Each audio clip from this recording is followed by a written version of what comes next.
Hello, everyone.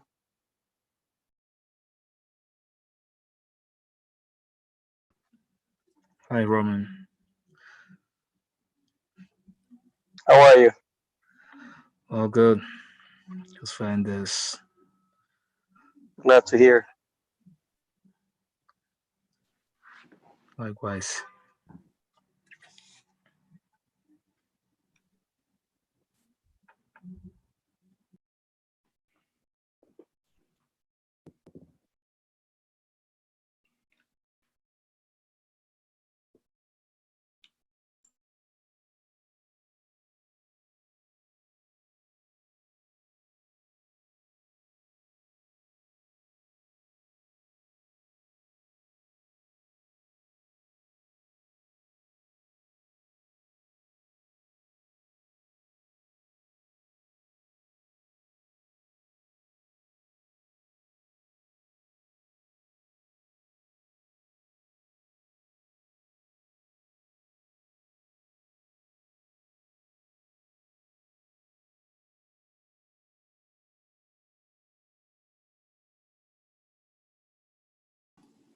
Testing, testing. 1, 2, 3, testing.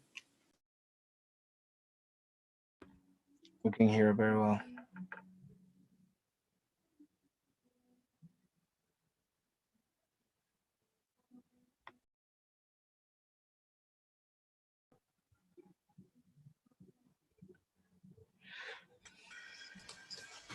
Where are you this week, Wayne?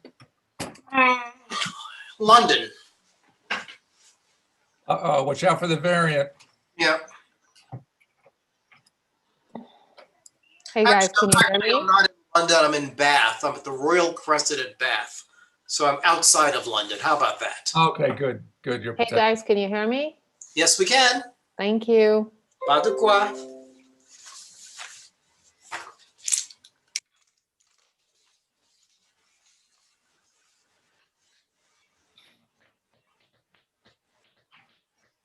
We still don't have the real Omar.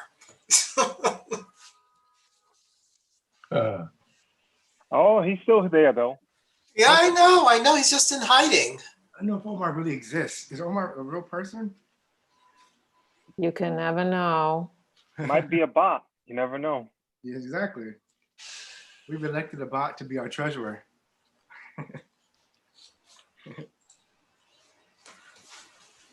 As long as it's not a Russian bot or a Chinese bot. Ebenezer is a bridge, so I guess, and Jonathan is also Yes, he's a bridge over troubled water. very troubled.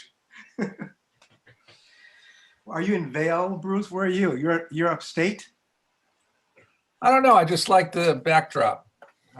Yeah, that's what we hoped we would have received today, except for we only got a little dusting on the car tops, and that's about it. Right. People got tired of my cloisters scene, so I thought I'd mix it up, but not as exciting as Wayne, where Wayne goes every week is a different international locale. Well, if we can't go for real, go virtually. How about that? You betcha.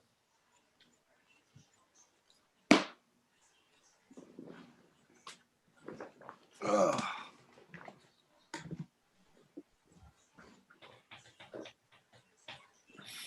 I feel like I'm far away from you all.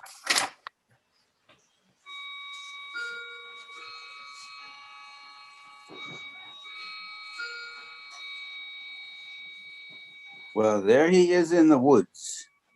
6:30. Do we have enough quorum to start the meeting on time? Hey, Jim. How you doing, Jim? Okay. I'm looking for the breadcrumbs to get out. All right, I mean, one, good. two. I think we have a quorum, Eli. Do we? Thank you. Guys, welcome. Happy New Year to those of you who haven't spoken to for quite a long time. So hope that things work out for you. Keep your health. So we're gonna call this meeting to order, right? Okay. So, Ozzy, you ready? We don't have a quorum yet.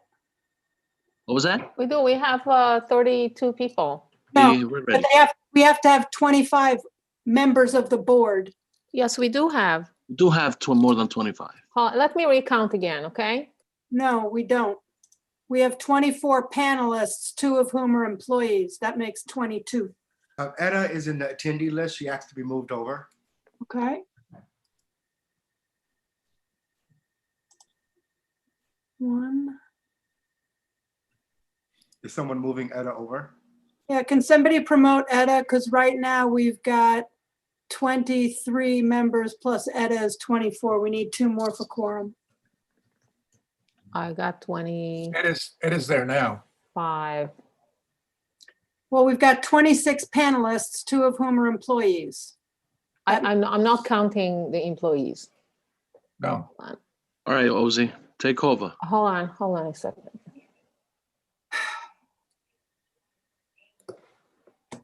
Whatever.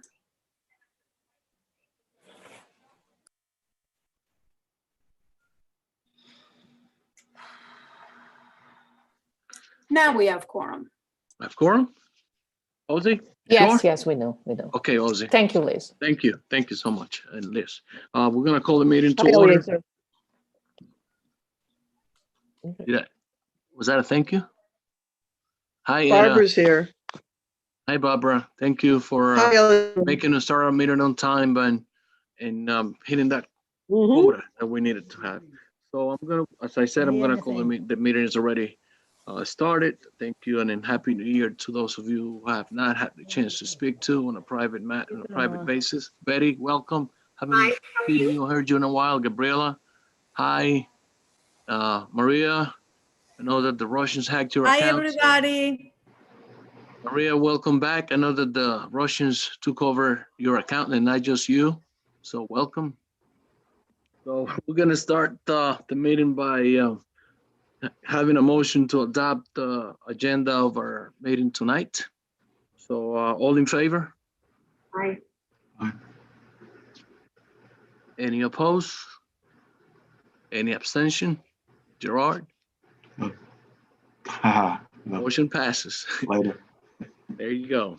On the December 2020, gonna have a motion to adopt December 2020 minutes.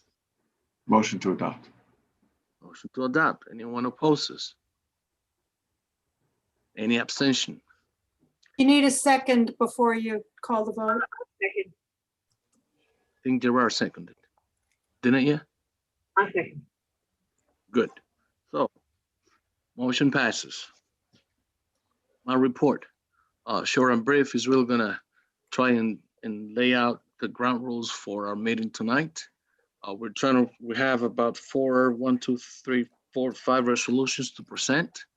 We're gonna have the committee chairs combined with those resolutions. We're gonna have, I know Wayne has 2, so it's gonna take a little longer than most. We're trying to get at least 5 minutes per resolution, 3 questions and a couple of minutes rebuttal so that we can get the meeting going. We're gonna also try and get as many people to participate and have the 3 minutes per chair presentations. Okay, so we can start with my report is basically concentrated on the advocacy that we should all individually should undertake as to making sure that we get those vaccines on time and to the right people, the people in need. So you guys, and I'm sure that every one of you knows someone at some level, and elected officials and people that work at different levels in our community. So that's something that we should really concentrate on. It's pretty much my report. And Ebenezer, pass the baton over to you. Thank you, Mr. Chair. Always a pleasure to be here as your district manager, giving your report. Happy New Year to everyone. And my report is very short. As you know, that the City of New York has requested to every city agency reduce their budget for this fiscal year and for next fiscal year. At the end of December, Community Board 12 Manhattan received a phone call from OMB requesting that we present a plan reducing our budget for the remaining fiscal year 21 and for fiscal year 22. We were requested to reduce our budget for the current fiscal year 21 for $3,628, and also for the fiscal year 22 $8,153. We were free to say from where we're going to reduce our budget, either for personal services or other personal services. Our chairperson, Mr. Eleazar Bueno, asked me to make sure that our plan do not touch the personal service funds, and we were able to do that because we had allocated certain funds in one of the codes other than personal services, and we were able to present the plan for this remaining fiscal year 21 and for fiscal year 22. OMB approved our plan early December. We received several emails indicating that 311 complaints from residents on the Community Board 12 are closed in the system without even receiving a visit from the police or the appropriate city agency. It came from at least 3 cases. It came to my attention last week, and also the discussion at the District Service Cabinet meeting. A few people agree with those type of behavior from the city of New York. One of the complaints that was closed before or without visiting the site is a complaint that I received from one of the residents about vehicles with commercial license plates parking in residential area. This resident complained and sent me an email indicating that he observed private commercial license plates parking in residential parking. And he observed when the owners of those vehicles come with a private vehicle and park in that on those parking, reserving the parking for the next day for the private vehicle. So what they do at the end of the day or every day is a swap of vehicle. We received that complaint. We sent that email to the 33rd and 34th precinct, also to the Department of Transportation and to our Transportation Committee to see if the Transportation Committee wants to discuss. You receive, committee chairs, you received the February 2021 calendar and agenda. Please review it to make sure that your committee date and your committee agenda is correct. We will be sending out this week this calendar to all the community and committee board members. Please remember to complete your renewal application if you want to renew. We receive the renewal request from the Manhattan Board of President's office. Rosie Mendez sent the email last Friday, and those for renewal, make sure that you complete your renewal application before February 1st, next Monday. Thank you very much. This is the end of my report. God bless you all. Chair, I do have a question for Ebenezer. We're just gonna open for questions. Yes. Sir, Wayne had a hand up first. Wayne and Isidro. Yeah, I was just going to ask a question relative to how Ebenezer just ended. The board members who may be up for renewal may not be aware of it, and they need to be mindful because something I think happened with the email notification. So if you think you may be up for renewal and you're not sure, I would check with Rosie or with Natalie just to make sure you don't miss the reapplication deadline, because if I didn't ask, I would not have, known that I'm up for renewal this year. Isidro, you had a question? Yes, thank you, Chair. So I guess it's a question to you, Chair, as well. This has been a problem about commercial vehicles taking over spots in our district. It's affecting our small businesses. And this is an ongoing problem that has been reported to both precincts, but it seems like nothing gets done. So I was wondering, what can we do as a community board to address this issue as a whole? Thank you for your response. My quick response would be to reiterate the strength of having intersectional collaboration between committees.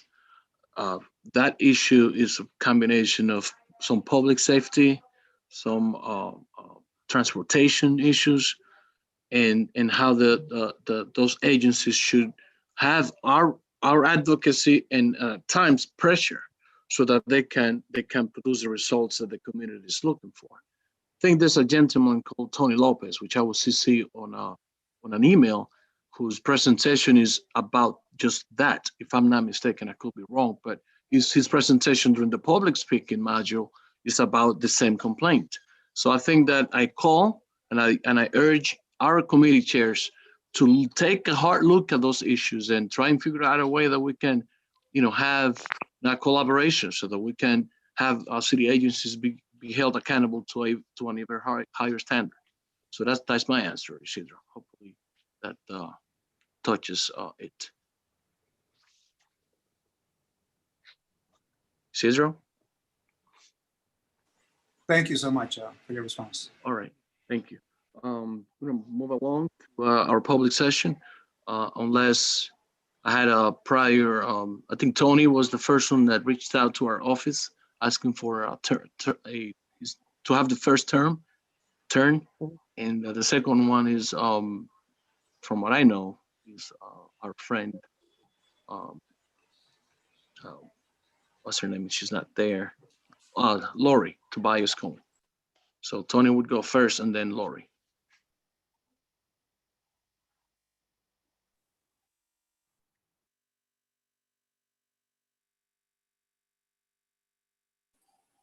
Go ahead, Tony.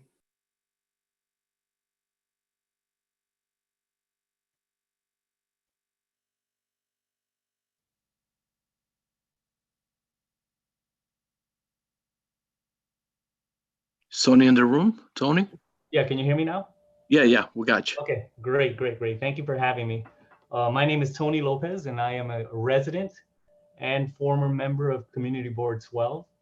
I want to start off by first thanking all the board members for your service. I know firsthand that it can be a thankless job, and it could take a lot of your time. So I want to thank you all for your service at the board. It's not an easy job. Anyway, the reason why I'm here today is because there are small and medium-sized businesses that are illegally parking commercial vehicles overnight in our residential streets. And so basically what's happening, there's a law that basically says that commercial vehicles between 9 p.m. and 5 a.m. are not allowed to park on residential streets. So what these small to medium-sized companies are doing, instead of paying for a parking lot to put their vehicles, they're saving money and parking it on our residential streets. And this is happening across Washington Heights and Inwood. But it seems to be happening even more just north of 190th Street and Amsterdam Avenue. The other day I walked by there after 9 p.m. and I counted over 20 commercial vehicles. Now that's 20 parking spots for residents of our neighborhood that are being taken up illegally. So of course I've called 311, and all my requests have been turned, kind of rejected. They've been said either issue not found, or the police department has no jurisdiction to issue a ticket, and whatever. At the end of the day, the companies are saving money and we are all paying for it. Those residents that own those residents that own vehicles are paying for it by spending their time looking for parking, sometimes 2 hours in one night. And then those of you that don't own vehicles are paying for it with your health. When we drive around for 2 hours looking for parking, that exhaust is going into your lungs. So not only is this a transportation and a traffic and transportation issue, it's also public safety and a health and environment issue. You can get 3 committees involved in this. And at the end of the day, the only reason I'm here is because I tried to do it the right way. I tried reporting through 311, and what ended up happening? Nothing. No tickets were issued. Meanwhile, I parked 10 feet within a hydrant, which I know is wrong, and I get a ticket immediately. But commercial vehicles can get away with it. We got to stop this. These companies are profiting. They're saving money, and we're paying for it. And I would love to attend any of those committee meetings that this affects and share some of my findings. Thanks for having me. Thank you, Tony. You seem to like quick at pulling the trigger or having a bunch of bikes. I think, is that Gerard, is that a question or because I see you raise hand, but we're gonna get through the the public session unless we have someone else. Catherine. So thanks. I was gonna let folks know, Tony right now officially is the only person on the public session. If you would like to speak and you're watching, please use the raise hand function or enter your name in the Q&A and we'll unmute you. And for folks who are with elected official offices, I have you listed down already. So no worries there. So we have no one else from the public that wants to speak? No. Okay. So I have two comments, I guess. One is Gerard was first and Aisha was second from my view. I was just going to note, I think what contributes, Tony, to what you're seeing and what we're all seeing on the street side is a consistency on the sidewalk side. You could see just as many vendors leaving equipment and carts on sidewalks. So part of the problem is that there's an inconsistent approach to issues that are affecting our area in terms of vendors on sidewalks, what they're doing and what they're doing in the street. So I really don't think you can just look at one without the other if we're going to be consistent and try to get at the root of it. Point of order. Yes. This is committee work, and Mr. Lopez has brought up a very important issue that should be discussed with the district manager or should be made an item of business at the appropriate committee. The purpose of this section of the meeting is for the public to say what they have to say, and members of the board can ask questions to clarify things they don't understand, like what time was that, or how do you spell your name, or what's your email, but not to discuss the actual issue. So, yeah. Thank you for the observation. Having Liz said is that, correct, by the way. having said that, then we're gonna move to the broader president. I have a question. I think Liz just made the point that it's at committee level that we should ask those questions. So I'm sorry, Barbara, and I'm sorry, whoever else. At this level, we can ask a question, okay? I think Glennis Aquino is trying to come over. Glennis Aquino? From the public session? Barbara can ask a question. Yes. I'd like to ask Mr. Lopez, has he discussed this issue with the 34th precinct, specifically Captain Thomas Palmer, who is in charge of traffic issues for the 34th precinct?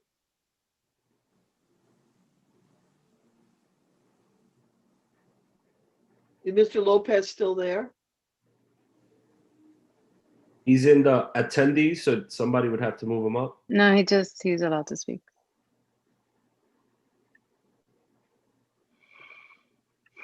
Yeah, I'm here now.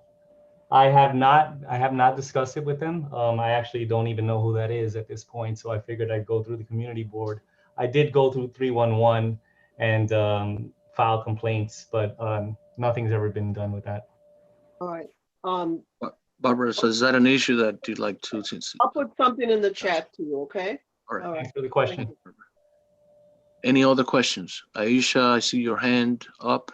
Or Ozzy, questions related to this issue? So out of respect for what Liz said, I won't elaborate too much, but just my question is, can we have a overall district review of how people are being impacted by parking and maybe revisit the idea of residential parking? Because this is definitely something that I've advocated for, specifically the impact of Columbia University and New York Presbyterian practices where parking is concerned. So thank you. Ozzy, you had a question? No, it was just a comment actually about your, I mean, I raised my hand before and wasn't recognized. So I just want to ask that if you can ask all members to make sure that they have the most up-to-date agenda in front of them. So when we get to the voting, there are no questions. Thank you. Thank you. So we're going to move along to our borough president's report and the elected officials. So Lori, Tobias Cohen. And so I think Natalie's there, right? Yeah, I see Natalie. Hi, good evening all. Eleazar, I'm happy to do the report, but Gail would prefer to do it herself if that is a courtesy you can extend tonight. Great. Right. Love it. Thank you.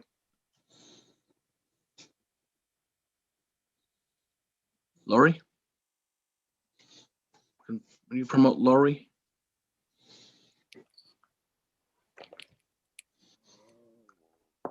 All right, now you're able to hear me. Okay, good evening. I don't have to share with all of you what beyond a tumultuous month this has been, but I'm going, for all of our representatives in Washington, D.C. But I just want to share with you one of the most gratifying things that we do for our community is make available those unique resources that Congress folk have at their disposal. So for instance, we had today an extraordinarily well-attended Paycheck Protection Program information session. And for any of you that deal with small businesses, nonprofits, houses of worship, all of these are eligible. And the today's program is available on the Congressman's Facebook. It's deeply, deeply informative. It was attended by heads of the SBA, heads of corporations in the Dominican community, and it really covers the gamut. So I strongly recommend that you consider getting involved in that. Okay, also, the Congressman is promoting transportation alternative enhancements to increase funding for pedestrian infrastructure. So this would be, of course, safe places to walk, safe places to bike, safe places to connect existing infrastructure to the waterfront. And there will be resources, hopefully, for this. There are actually some shovel-ready projects, to get going in the neighborhood, and the Congressman will be meeting with people about that. And then finally, again, on the theme of what can we do for our constituents, I want to give a shout out to my awesome colleague, Debbie Nabavian, who drafted 5 young people to apply to military academies under the sponsorship of the Congressman. And this is really a launching pad for these remarkable and rather exotic young men, one from England, one from Israel, and one from South America. So they will be attending military academy, and this is something that is made available or enhanced by the relationship to the Congressman. Finally, please be aware we are open and available to help in any way. We help from the most local kinds of issues to, of course, federal issues. We have an immigration specialist. Please do contact our office. We are still working from home, but we are very, very happy to hear from you. Thank you very much. Thank you, Lori. I think the next one is Manuel Belliard from Mark Levine's office. I had a question for Lori. Is that okay? Oh, I'm sorry, Daryl. My apologies. That's okay. No, just real quick, and I'm sorry if I missed this, Lori, but how is the Congressman and his DC staff, during the insurrection? Well, thank God, they were fine. They were quickly removed to the tunnels under the Capitol, and were kind of in a holding pattern down there for a few hours during the insurrection. And of course, the Congressman has come out vigorously for every possible censure against the former president, and that he was fine. Thank you for asking. He was fine. Glad you're well. I'm at liberty to share that Lori was COVID-19 positive a couple of weeks ago. So wish you well, and I hope you return to your old self with Thank even you. more energy, Lori. Thank you very much. Much appreciated. Excuse me, Chair, I have a quick question for Lori as well. But I think I saw Steve's hand. I just want to make sure that's not old. No, it's new. Oh, is it for Lori? Because you can go first because your hand was up first. Yeah, Lori, what was the name of that grant program for pedestrian access? It's not a grant program. It's an act. Okay. It's the second time he is introducing the Transportation Alternatives Enhancement Act to increase funding for pedestrian infrastructure projects. I'm happy to get you more information at a later date. Yeah, I wonder whether it would a greenway project along the river, whether that would be eligible. We will try to find out. I think it's a great question. Okay. Thanks. Hey, Lori, I just wanted to see also how the congressman's doing with his COVID. Yeah, that was a infliction. very odd thing because it came about after his original inoculation. The second shot? No, the first. Oh, I believe the first. And- Actually, it was his positive test was just a few days after his second administration, but meaning he caught it but between. I believe that the doctors advise that you need a couple of weeks before you're like fully rock solid protected. But luckily, because he'd had that second shot, it sort of meant that there wasn't so much risk of getting dramatically sick. Oh, that's great. Thanks for the update. Yeah, no, he was, thank God, he recovered very quickly. Okay, thank you. Mr. Billiard, have you been promoted? Nobles Crawford. I have a question for Lori. Yeah. Lori, just when you find out what's going on with this transportation enhancements and whatever act, if you can loop me in as well as Steve, because if it's a Greenway project, that's going to be something that's going to go through my committee. My pleasure. Thanks so much. Hello? Yeah. Can you guys Any other? Yeah, I don't want to make the same mistake over and over again. Does anyone else have any other questions before we move on to you, Manuel? No. No, Manuel. Yes. Hello. Hi, Community Board 12. Thank you for having me. I just have two quick announcements to give you. This past Tuesday, the Office of Councilmember Mark Levine had a mobile testing site for COVID-19 at our district office located at 500 West 141st Street. We tested upwards of 90 people. I will be bringing this back to the district office as soon as I can.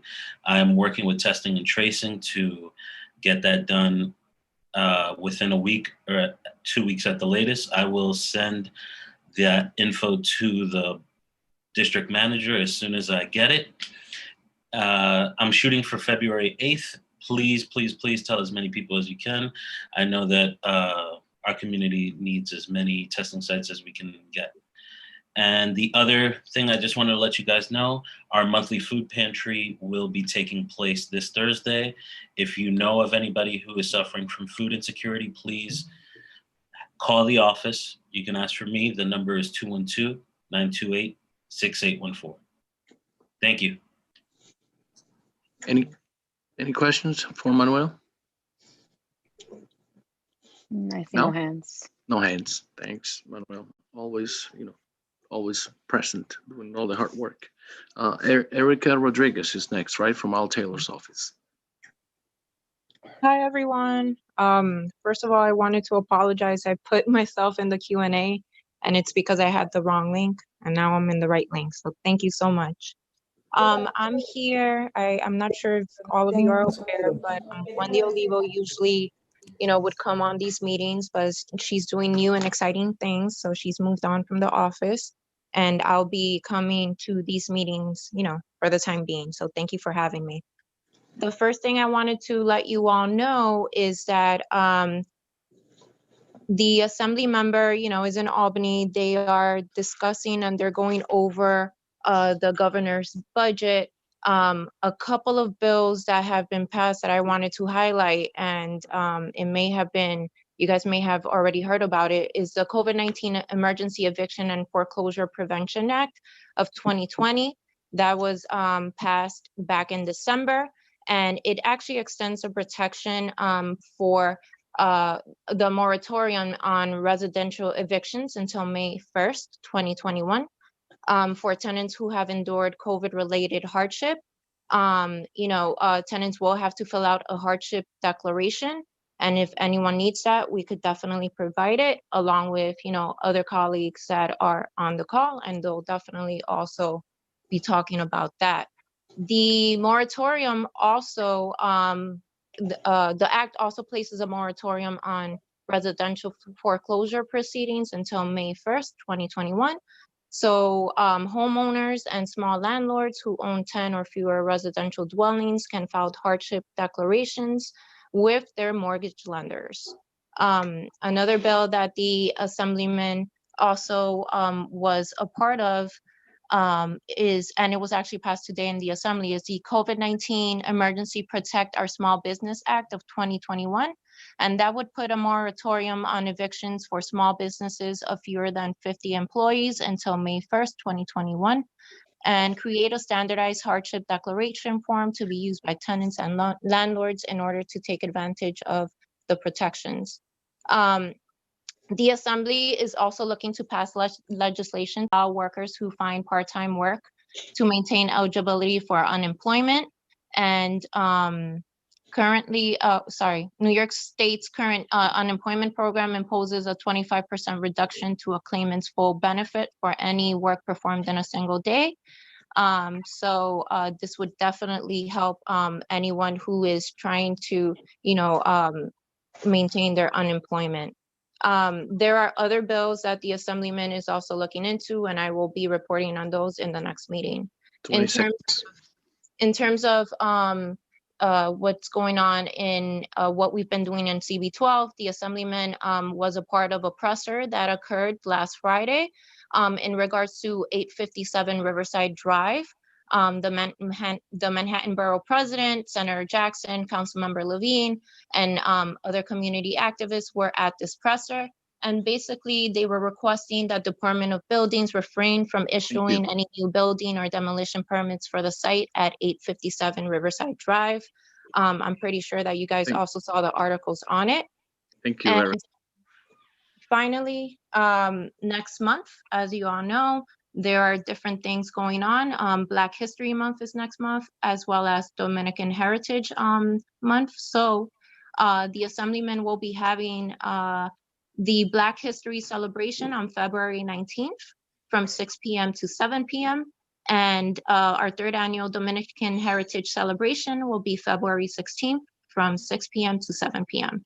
So we will be sending, if it hasn't been sent already, we will be sending you all save the dates flyers, and finalized flyers will be sent as well in the next 2 weeks. So thank you so much. Thank you, Erica. Liz Ritter has a question before you go. Yeah, I'm just wondering, and this is a question for you and also a question in advance for Assemblywoman De La Rosa's representative. What's the Assembly member's position on A3356, which is the bill that the Senate just passed unanimously this morning to reduce by 70% the number of petition signatures required to get on the ballot, since going door to door to get petition signatures is maybe not the best idea during a pandemic. I know they were looking into it. I will get back to you on his position. Thank you very much. You're welcome. So with that, unless we have another elected, Tomas Garita from City Council's office, right? I've also been here for a while, Eliezer. It's Chris from Senator Jackson. Okay. I'm sorry, I wasn't giving your name in the first. I'm sorry about that. Tomas Garita, who's been there since the beginning, and then Chris Nichols. And Mariel de la Cruz has also been here since. Mariel de la Cruz. But Chris is after Tomas. Okay, thank you, Eliezer. I'm here on behalf of, again, Councilmember Rodriguez. Usually Kiana would attend these meetings, but unfortunately today she had something she had to attend, so she couldn't come.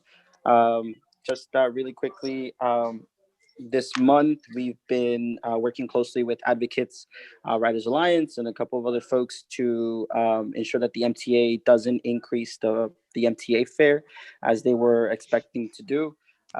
Thankfully, they have postponed the vote on the increase, although again, the council member and advocates have been calling for that to be completely taken off the table. So we've been working closely with advocates on that. Through Evelyn, who is our legislative and budget director, we've been also holding two, well, we've held one already. We're holding another one. It's a CBO and a schools budget forum just to help them with the process if they have any questions. And again, if you have any questions on that, I can send you more information. You can reach out to our office and we'll send more information on that as well. We've been e-blasting it. We've also been working alongside other citywide electeds to ensure that that the city is releasing info on what communities, either by ethnicity or by zip code, have gotten the vaccine.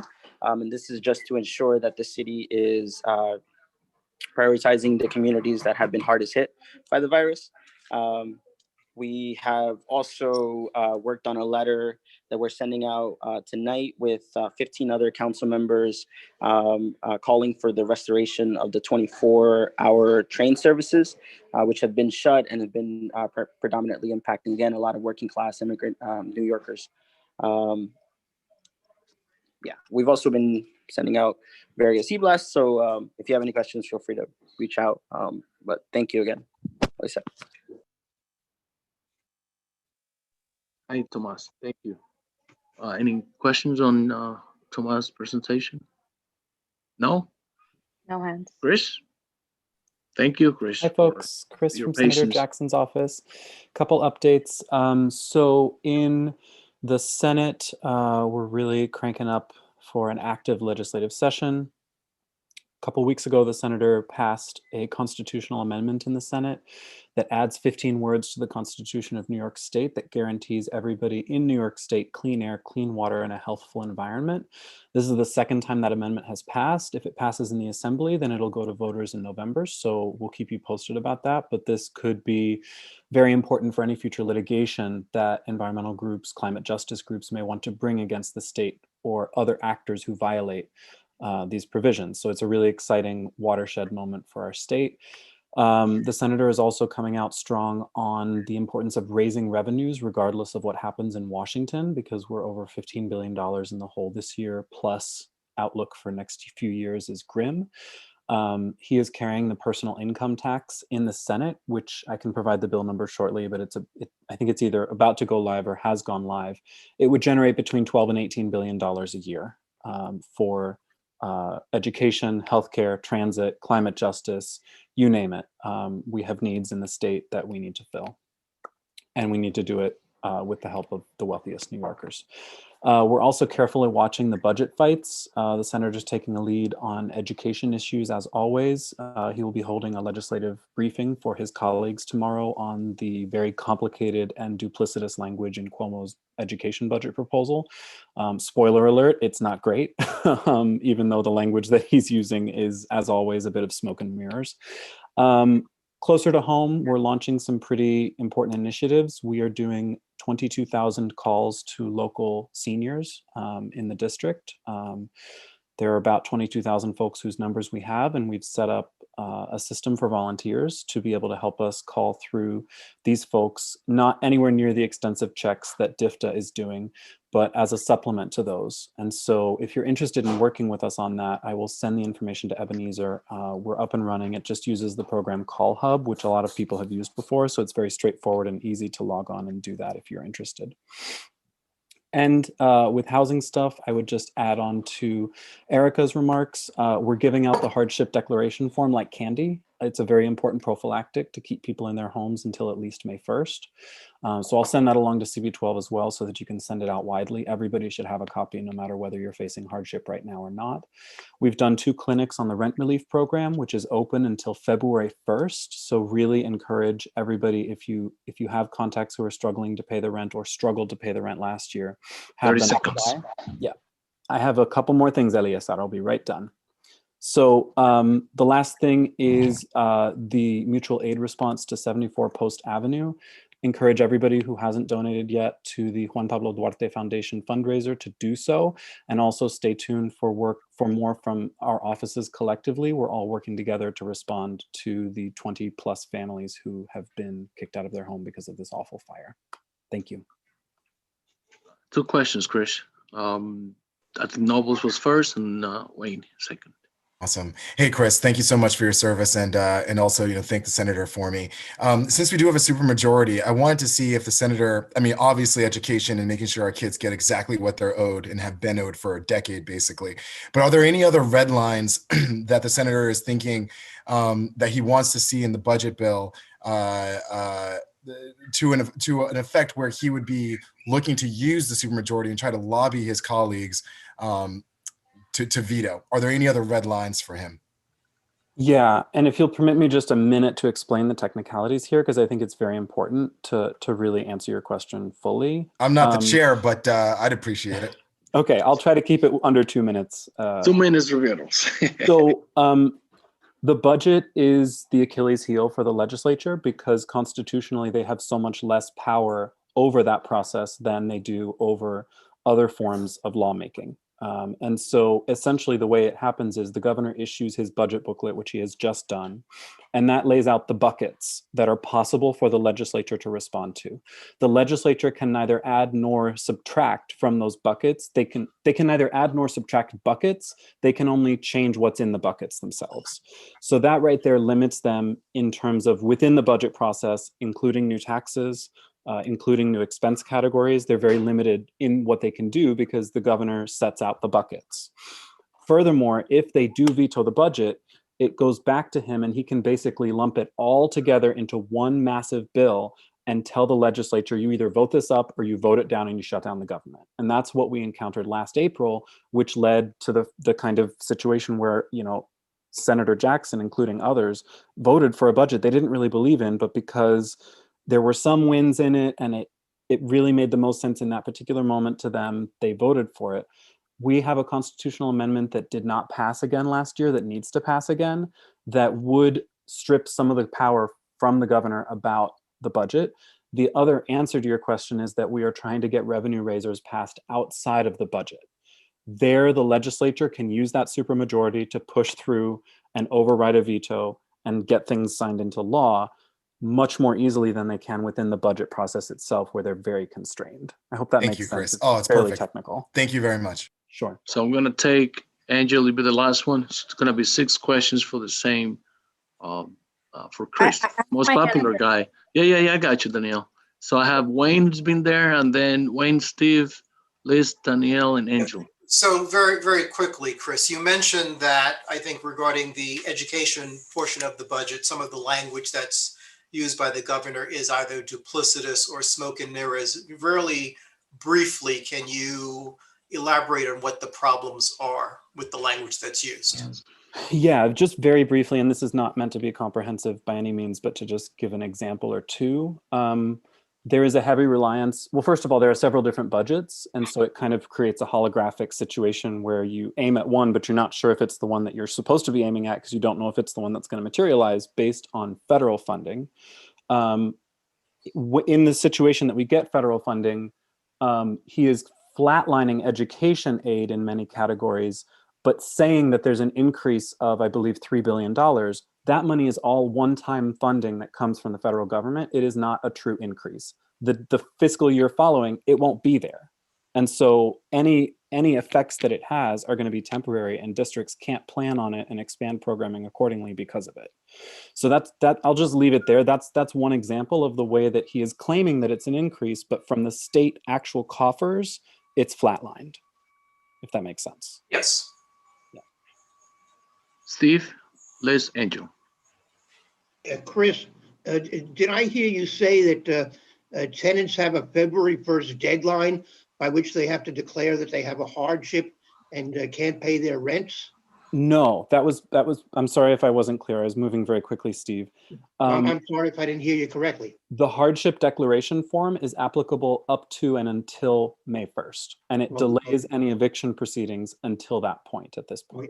And what's February 1st? The rent relief program that HCR rolled out last summer and reopened at the end of December is what closes on February 1st, and that program, it helps people with rent if they've suffered a loss of income due to COVID-19 during the months of April, May, June, and July of last year. Okay. All right, so they can still declare hardships. Thank you. Please. Two more questions, guys. Yeah. Chris, I just want to thank you for the most cogent, most concise, easiest to understand explanation of the New York budget process I've ever heard. Hear, hear. So thank you for that. Thank you. Angel?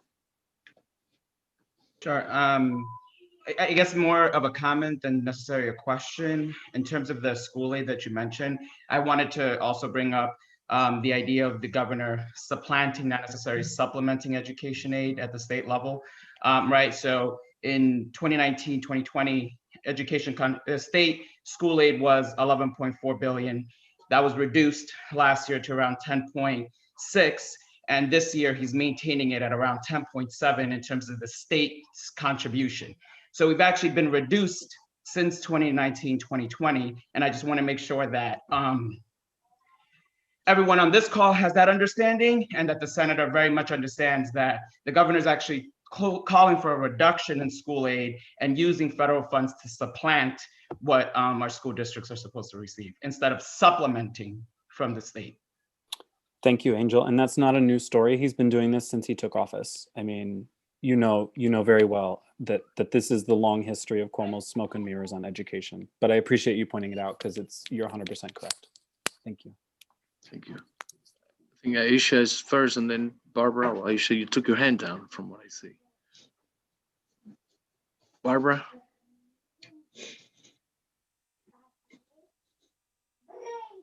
Barbara?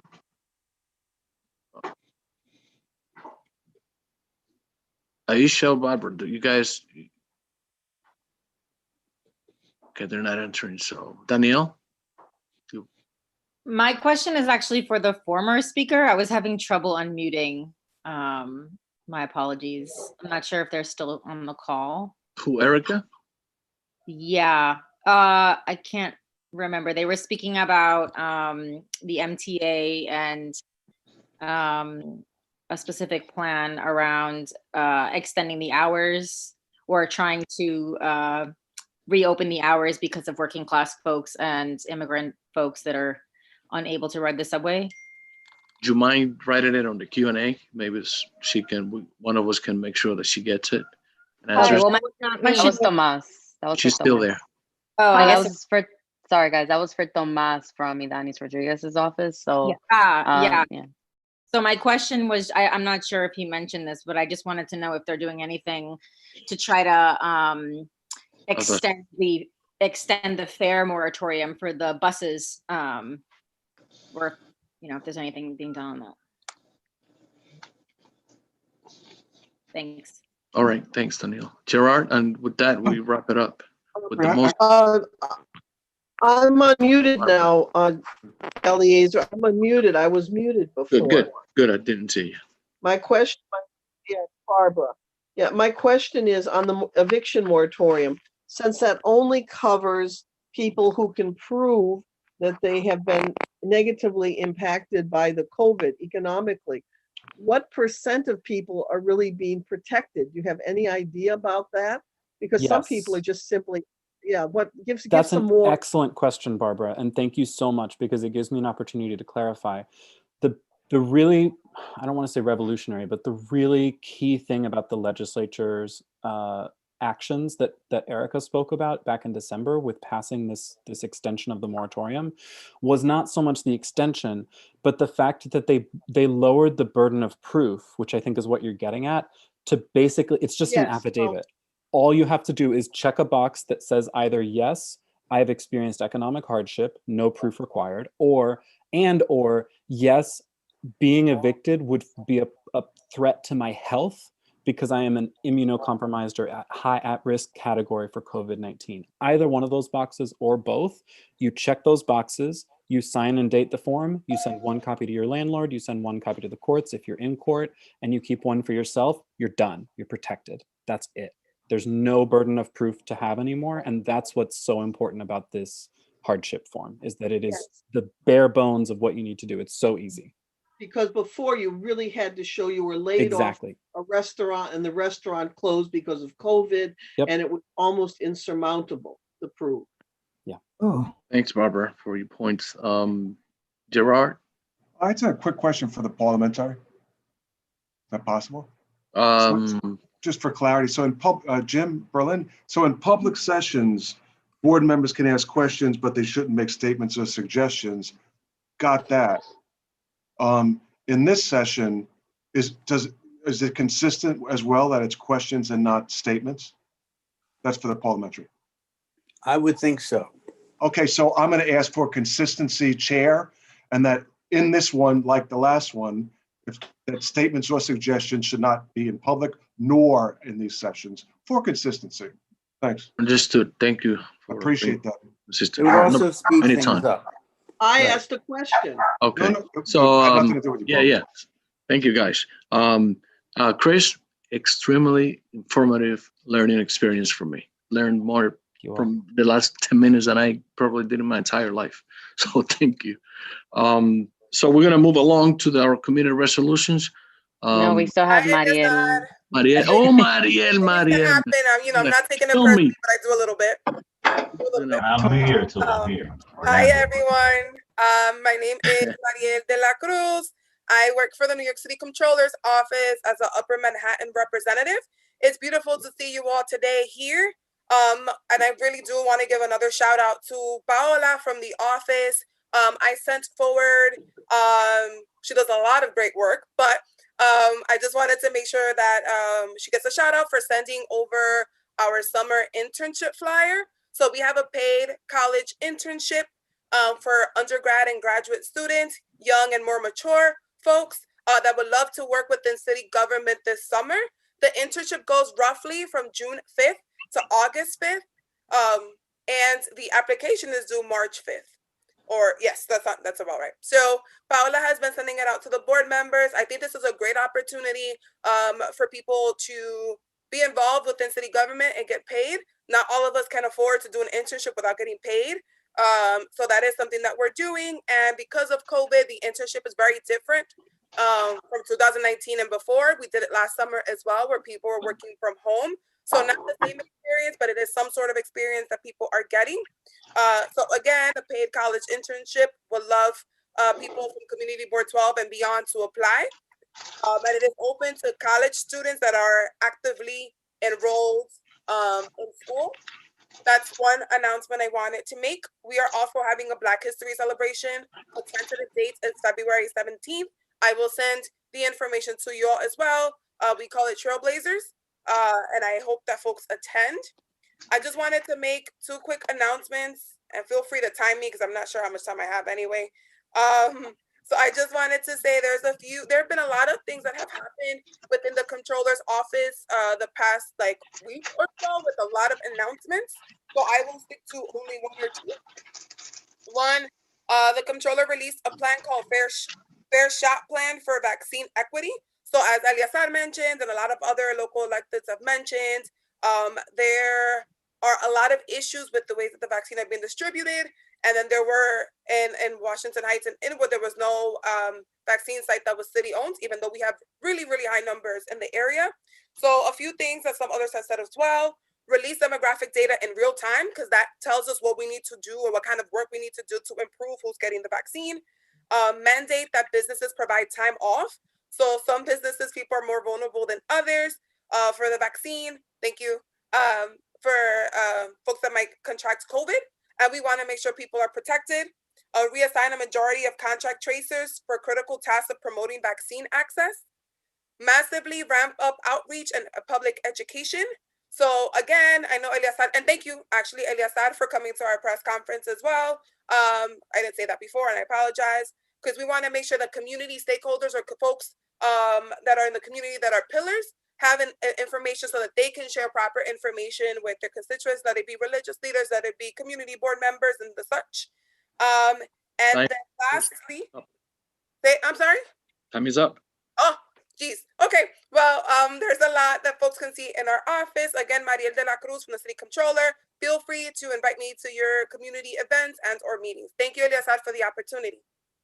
Thank you for the invite. It went great. Orlando Valles from Carmen De La Rosa's office. Hello all. Happy New Year to the executive board and also to the members. I'm not gonna repeat what my colleagues stated before, but in terms of legislation, legislative update, the assembly member is working really diligently with Senator Ramos' office and also some of the advocates to, as Chris mentioned, the legislature is focused on, revenue raisers. So she has a legislation that calls for a fund for excluded workers that were traditionally excluded from any financial safety nets. So we have re-intro all of our legislation. So that's something that is one of the legislations that will tax the ultra rich. And just so you know, there's like 118 billionaires in the state of New York, and we're looking forward to make sure that they get taxed. So to create some, budget equity and justice. Also, we're working really hard to still push and promote elder parole, which is a legislation that would will give parole people that are 55 years old and older. It will give them an opportunity to go in front of a parole board and be considered, especially if they have served at least 15 years in any other state correctional facilities. So we're working with advocates, we Make the Road, and this Saturday we're gonna go with a coalition of senators and assembly members to go visit Fishkill Correctional Facility, which is upstate, and the members gonna be there to pretty much talk to the leadership there and to see what are the conditions in the correctional facility systems, and to make sure that some of the incarcerated get released because of the global pandemic that we're facing. Erika mentioned about the Emergency Eviction and Foreclosure Prevention Act of 2020 that passed last December. So that created a moratorium, that extended a moratorium until May 1st. And there's an additional form that advocates have been sharing that would prove whether tenants have a financial hardship. So I would recommend for tenants to pretty much fill out that form, because it will make sure that you get those benefits for the 4 months, as Chris mentioned. Also, today, this is fresh out the oven, the legislature passed a comprehensive bill to tackle unemployment benefits, to expand the unemployment benefits and people to apply for health insurance. And it is going to expand the budget to $11 billion in New York State for UI claims.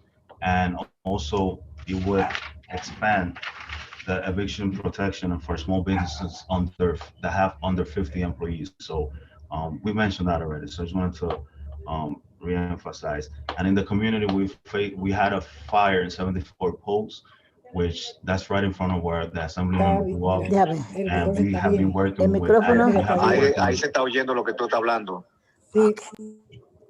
Sorry, I apologize. Right. So, and we've been working with other elected officials' offices to make sure that HPD and the Red Cross and all the city agencies that are involved are doing what they're supposed to do in terms of addressing the needs of the affected individuals by this fire. And that has been a collective effort on our end. And upcoming event, I'm about to wrap up. Our office is going to host a virtual event with Councilmember Mark Levine to talk about the vaccination rollout, the vaccination rollout inequities that have been that we've been experiencing after the city started rolling out the vaccination efforts. So we're gonna have it with Dr. Ushe Blackstock, from the CEO of Advancing Health Equity, and that's gonna be February 2nd at 6 p.m. Thank you very much for having me. Orlando. I guess Faye has a question. Maria, I'm assuming you also have one. Thank you, Mr. Chairman. Nobody's connected. Good evening, everyone.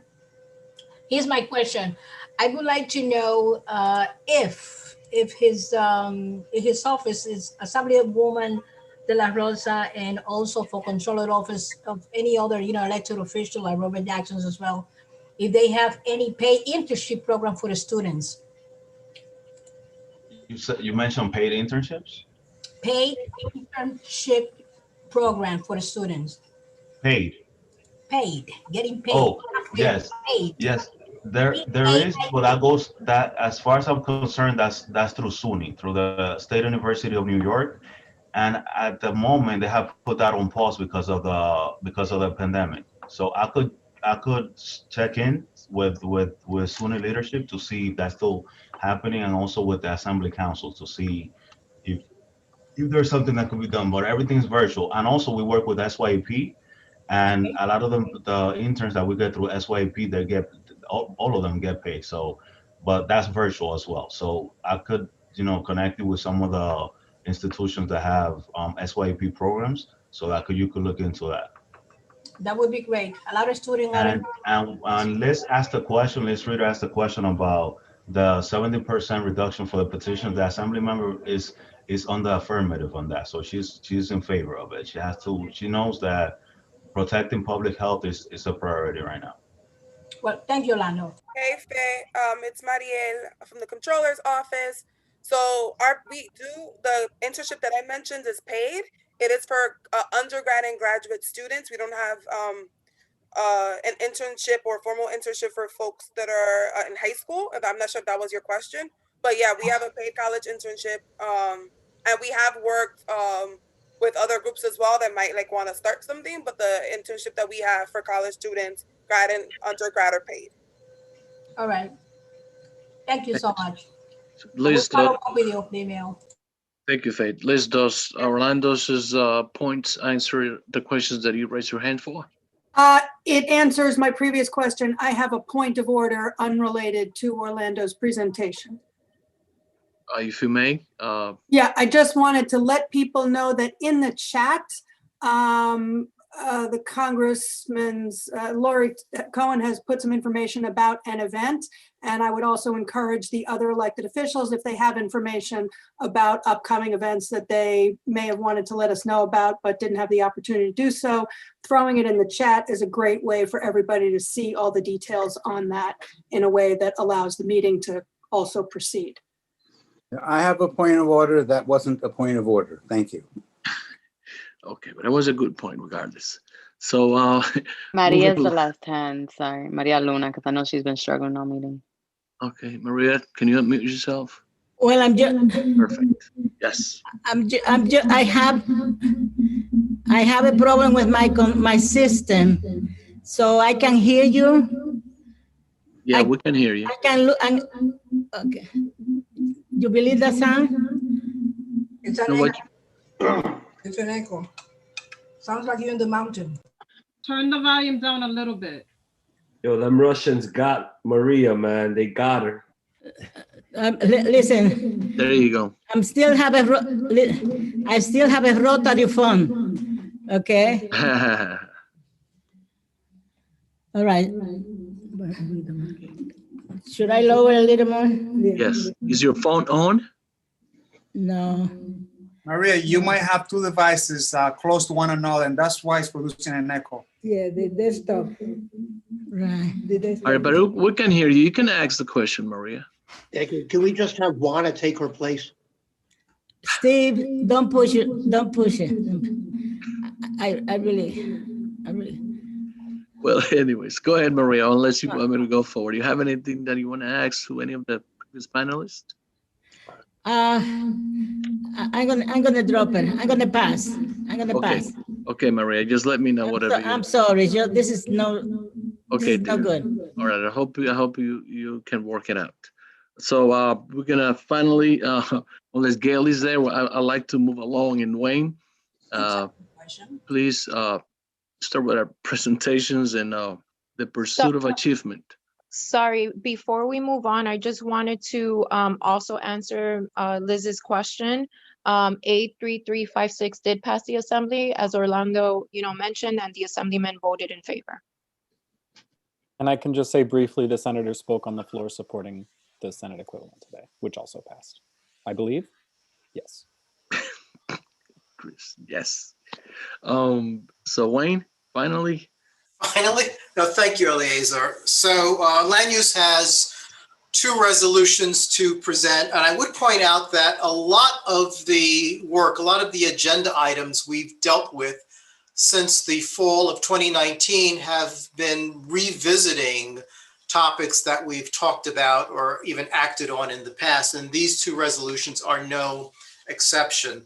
The first one pertains to the Department of City Planning's zoning text amendment related to coastal flood resiliency. And in 2019, land use and the community board passed a resolution basically just commenting on the scope for the environmental impact statement. This is actually now the proposed amendment to zoning, and it's focused on, strengthening some of the temporary regulations that were put in place after Hurricane Sandy, closing some of those loopholes. And the committee supports the effort.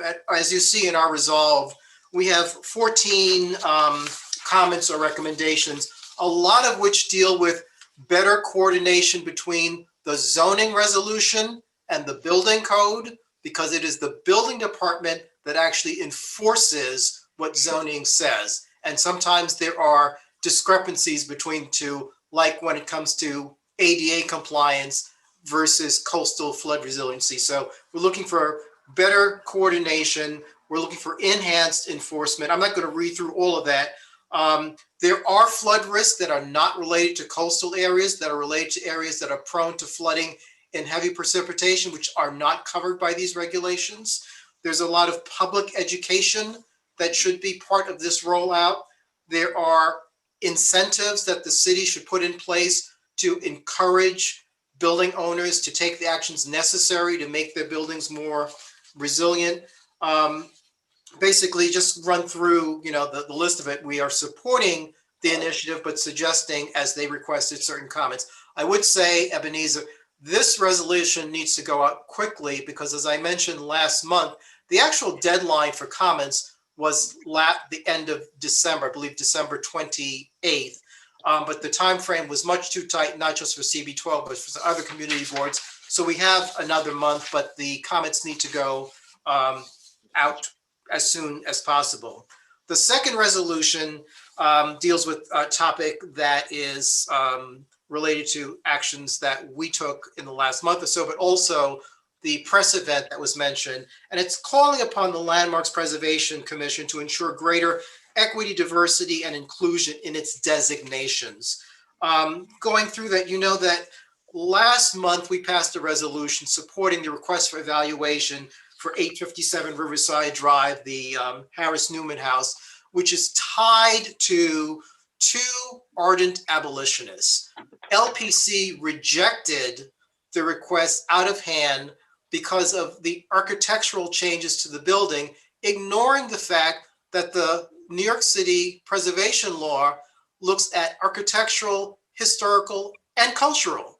So the ties to the abolitionists and to this part of Washington Heights having been an abolitionist colony were of no interest to LPC. So in addition, we discussed a potential historic district not in CB12, but in CB10. But why we were interested in that is of the 151 historic districts in New York City, this would be the very first that is named for a person of color, and that is the Dorrance Brooks Historic District. And it would be named for a World War I African-American veteran who fought and died for this country, but in France, and was awarded medals by France, not by the United States of America, for his bravery. So we're calling upon the LPC to once again engage with us in the community to look at historic designations. And we're looking at them also to ensure that the history, culture and contributions and the legacy of people of color are recognized, acknowledged, and preserved. And we're calling upon, or we're supporting, as I said, the designation of the Doris Brooks Historic District. And we're actually calling on the mayor and the city council and the borough presidents to ensure that there's persistent and good faith attention given to equity, inclusion, and diversity in the city's policies, procedures regarding designation of historic district buildings and structures, meaning we don't want it to be something that just gets attention now, and when the topic fades, it goes away. We want there to be consistent and persistent attention to ensure that we're not just looking at pretty buildings, we're also looking at the history and culture of the people of this city. 1 minute. Thank you. Well done. Just 1 minute. Any questions? Maria, is that the device working now? I would add one thing. I got an email before the start of this meeting from Vivian Ducat, who's a public member. Apparently, City Hall reached out to the people who were involved in advocating for the preservation of 857, and City Hall wants to speak to them and to speak to us about doing something, what I don't know. So we will see what this means. But that's the whole point of what we're talking about. There needs to be greater attention to areas of the city and to aspects of preservation that go beyond why this is a pretty building. I think May I? Yeah, Maria. I'm sorry. There is an echo. I would like to, can I just add to what the presentation by Wayne about the Landmark Commission talking about maybe changes within the building that we're talking 857. If we take a look at the adjacent buildings and the beauty that we have, that still have that particular construction, it merits that the landmark, consider that that's not the only issue, the reason for them to deny that. They just want to deny it because they just like to say no. And I think that if we can push and make sure that they respect the historic value of that particular house, and then in the future museum, we need for them to reconsider and change their position. It is imperative that we get really strong behind this issue. We cannot allow a building, a 13-story building, taking place where people that were escaping slavery took house there and move on to liberty. I think that that is extremely important, not only to our community, but also to the city of New York. Thank you. Thank you. I strongly urge board members and members of the public that would like to have a copy of this resolution to please read it. And it's an extremely link to a piece of our history that needs to be rewarded, with not just being just a designation of a landmark, but it also needs to be acknowledged and treated as such. So couldn't be more happier to share the same floor with you, Wayne. Commendable. Thank you, Ali. Anyone else? Okay, Curtis Young, Mr. Wonderful. Mr. Wonderful. Okay, thank you all. I think someone else has claim to that. But I was going to say that's trademarked. Okay, so we had a productive meeting. We had our new FDNY Assistant Community Affairs representative attend our meeting. Obviously, there was the big fire on Post Avenue, so it was great to have the fire department there to speak on to provide updates, as well as having our local electeds. The Assemblywoman Carmen de la Rosa attended. Joanna Garcia from Senator Jackson's office attended. Wendy from Al Taylor's office attended, all to stand in solidarity with the families who were victim of this horrific fire. As a byproduct of that conversation, we also plan to have a fire safety education workshop next month, during the month of February 17th at 6:30 to be exact. We'll have their educators there to speak about what buildings can do to protect themselves, as well as during this very challenging time. winter, obviously. Other than that, we have one resolution that was tabled, not tabled, but we didn't bring to the agenda back in December. However, it was voted on in November. The writing wasn't completed, so we decided to not present it at the December meeting. So we have the technical parole violation resolution that was passed unanimously at our committee meeting in November. But I would like to yield the remainder of my time to my assistant chair, Danielle Jatu, who brought this attention up to us, and she's going to present the resolution. Danielle. Thanks, Curtis. So yeah, we tabled it because we were still working on the language, and we also tabled it because we were waiting on the Cato Center to get back to us regarding the specific number of people in our district in the 33rd and 34th precinct areas, the number of people on parole. And so they got back to us about that. The number has been added to the resolution, and that number is 281. So just basically, in summary, we had an amazing presentation from the Cato Center regarding the less is more legislation, which is about parole, specifically technical violations, with the goal of sort of keeping folks from, moving in and out of the system due to technical violations.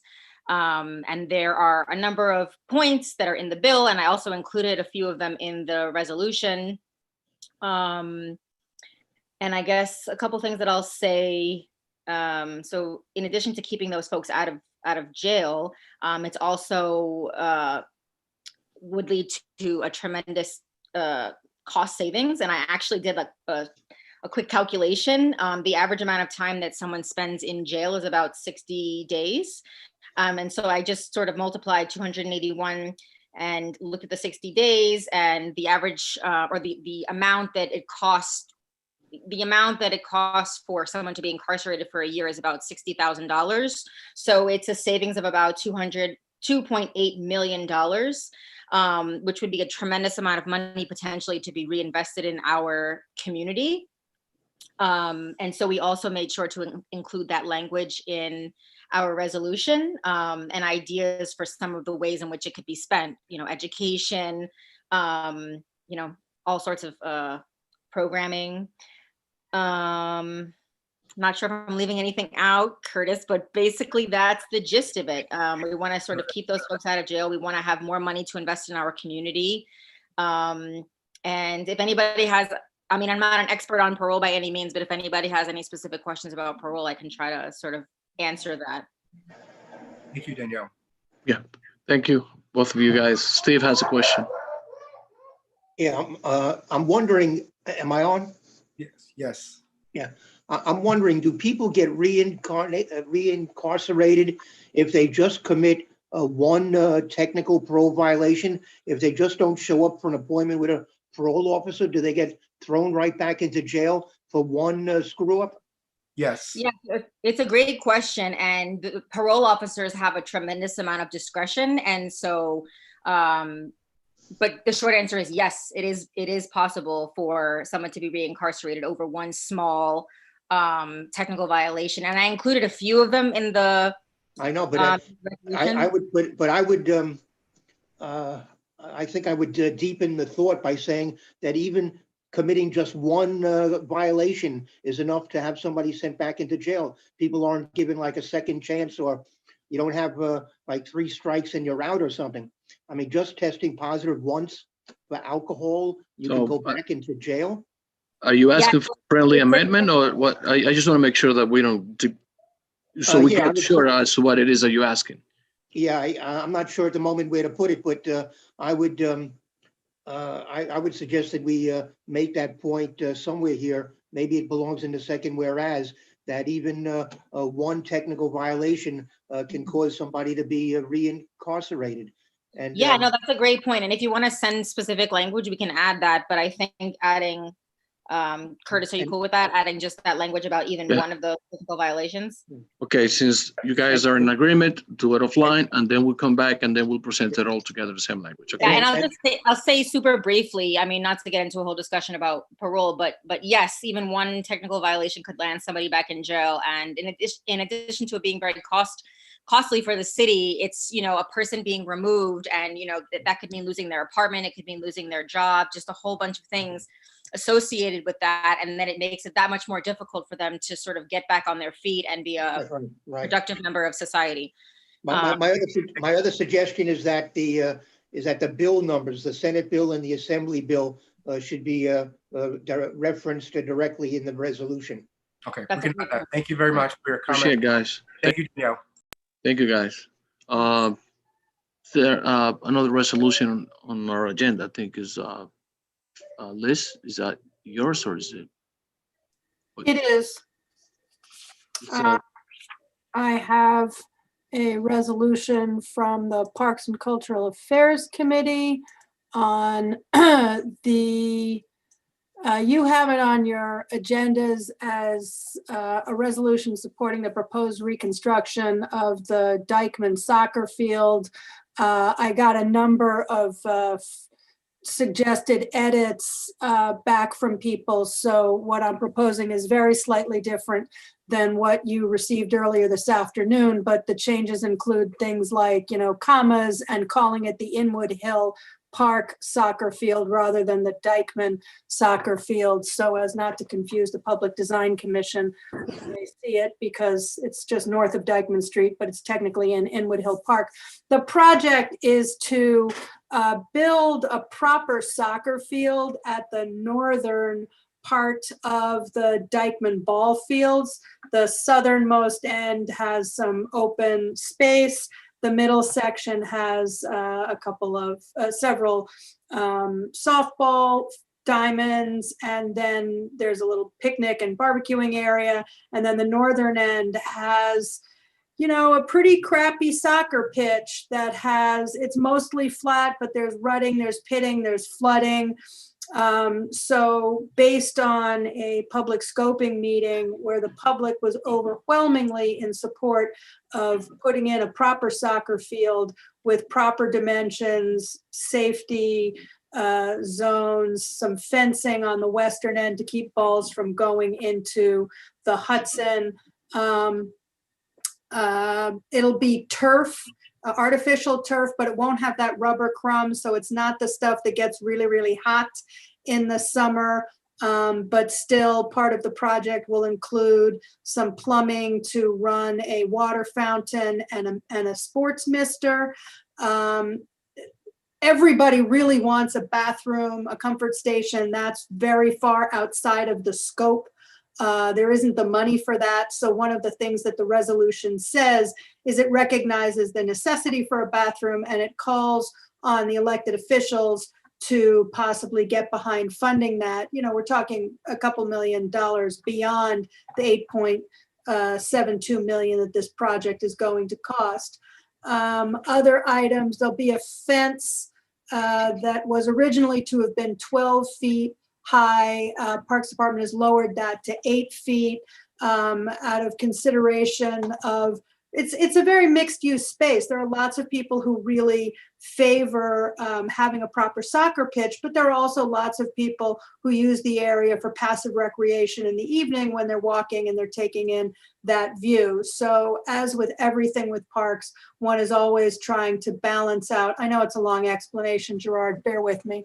One is always trying to balance out the use of public space in a way that accommodates multiple public needs.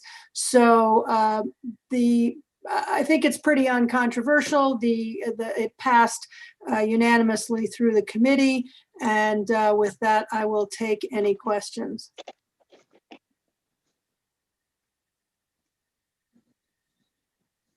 Anything? No questions. Okay, then in closing, I just want to note that tomorrow is the 76th anniversary of the liberation of Auschwitz, and it's always a good time to remember that historical event and International Holocaust Remembrance Day. Thank you. Thank you, Liz, for the reminder. Appreciate that. Isidro? Thank you, Chair. First of all, I'd like to thank Ebenezer and his staff for providing us with support prior to the meetings, at the meetings, and post-meeting. So thank you so much, Ebenezer, to your crew. Also, my gratitude to Ashley Fernandez for taking care of the minutes, and Angel also for doing the rest also. Thank you so much, guys. Not much to say, very detailed meeting that we had last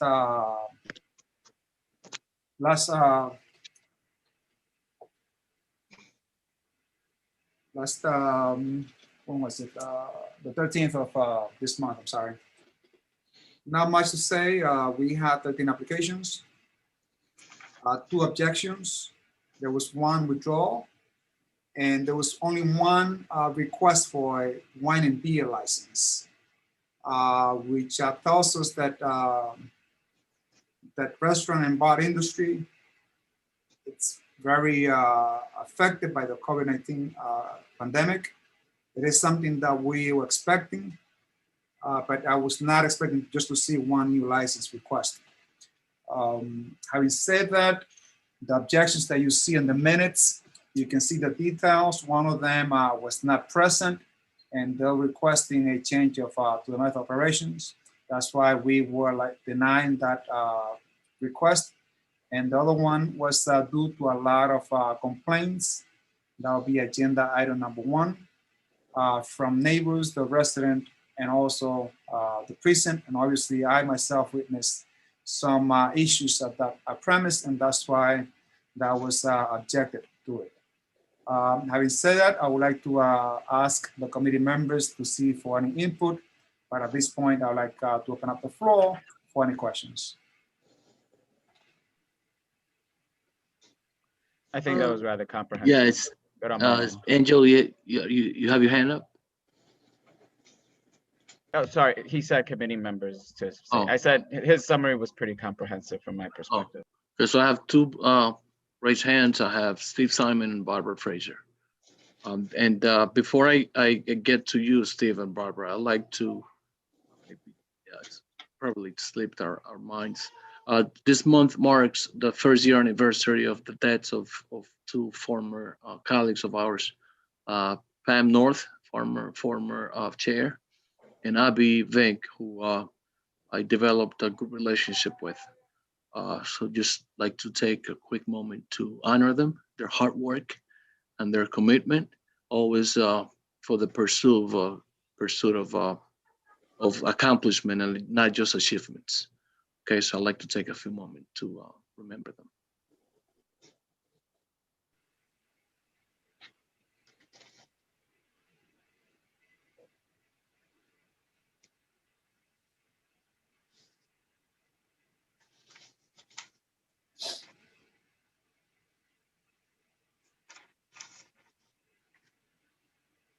Okay, thank you guys.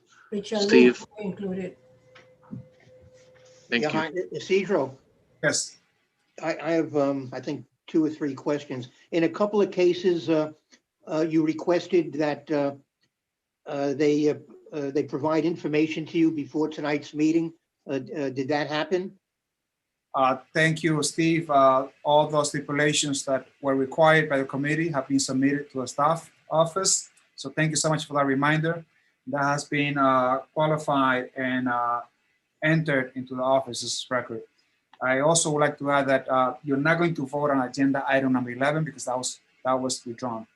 The next question, Steve, please. All right, so let me ask you about number 12 because I'm confused by the resolution because in the 7th whereas you say that a sound limiter has been properly installed, but then in the next whereas you ask for proof that it was purchased. Isn't it enough that it was installed? No, so it should be corrected that a sound limiter be requested and they will submit a copy of the sound limiter which has been submitted to the office. So it hasn't been installed, there will be a correction. It has to be purchased and they already sent a copy of the receipt to the staff. So, okay, so and they did, and they now provided you with that receipt, is that correct? Correct. All right, so my other question is on number 10. Yeah.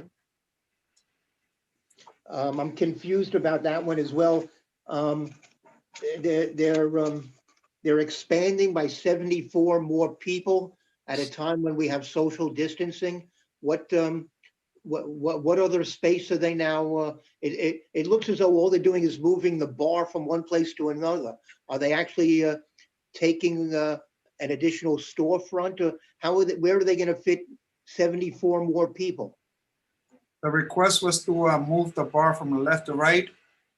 Anytime that there is a renovation that goes beyond the 10,000 limit, they have to report it to the office and the SLA. I do not see a request for an expansion. It's just to move the bar from the left-hand side to the right-hand side. Because the resolution says it's for the establishment for an additional 74 persons. So that should be a correction, and please should be noted on the record that it's not an expansion, but just a bar movement. I think he is confused with number 11. Yeah, number 10. No, so, number 10, it says that. So the current, so does that mean, Isidro, the current capacity is 74 and that's not going to change? Correct. Like, so all they're doing is moving stuff around so they can have the social distancing. I believe so. Doesn't necessarily have to be the case, but I hope that it will be. But even with the social distancing, I assume they couldn't. I mean, you're not allowed to have indoor dining at this point anyway. But I don't know how they could fit 74 people there anyway. That one was withdrawn, Steve. That was number 11. He's talking about. No, I'm looking at 10. No. He is correct. The issue here is. It says addition of another space to fit 74 people. The mistake on the resolution is that it says an expansion for an additional 74 people. So the correction that needs to be made is they are moving the bar from one location to the other to add additional space that would allow for them to have 74 people capacity. I would think they probably couldn't even fit the 74 because you have to have social distancing. Yeah. Okay. And then I open up dining anyway. They'll have to observe these regulations and wait until inside dining is allowed by the state and the city. Yeah. All right. Thank you. Barbara.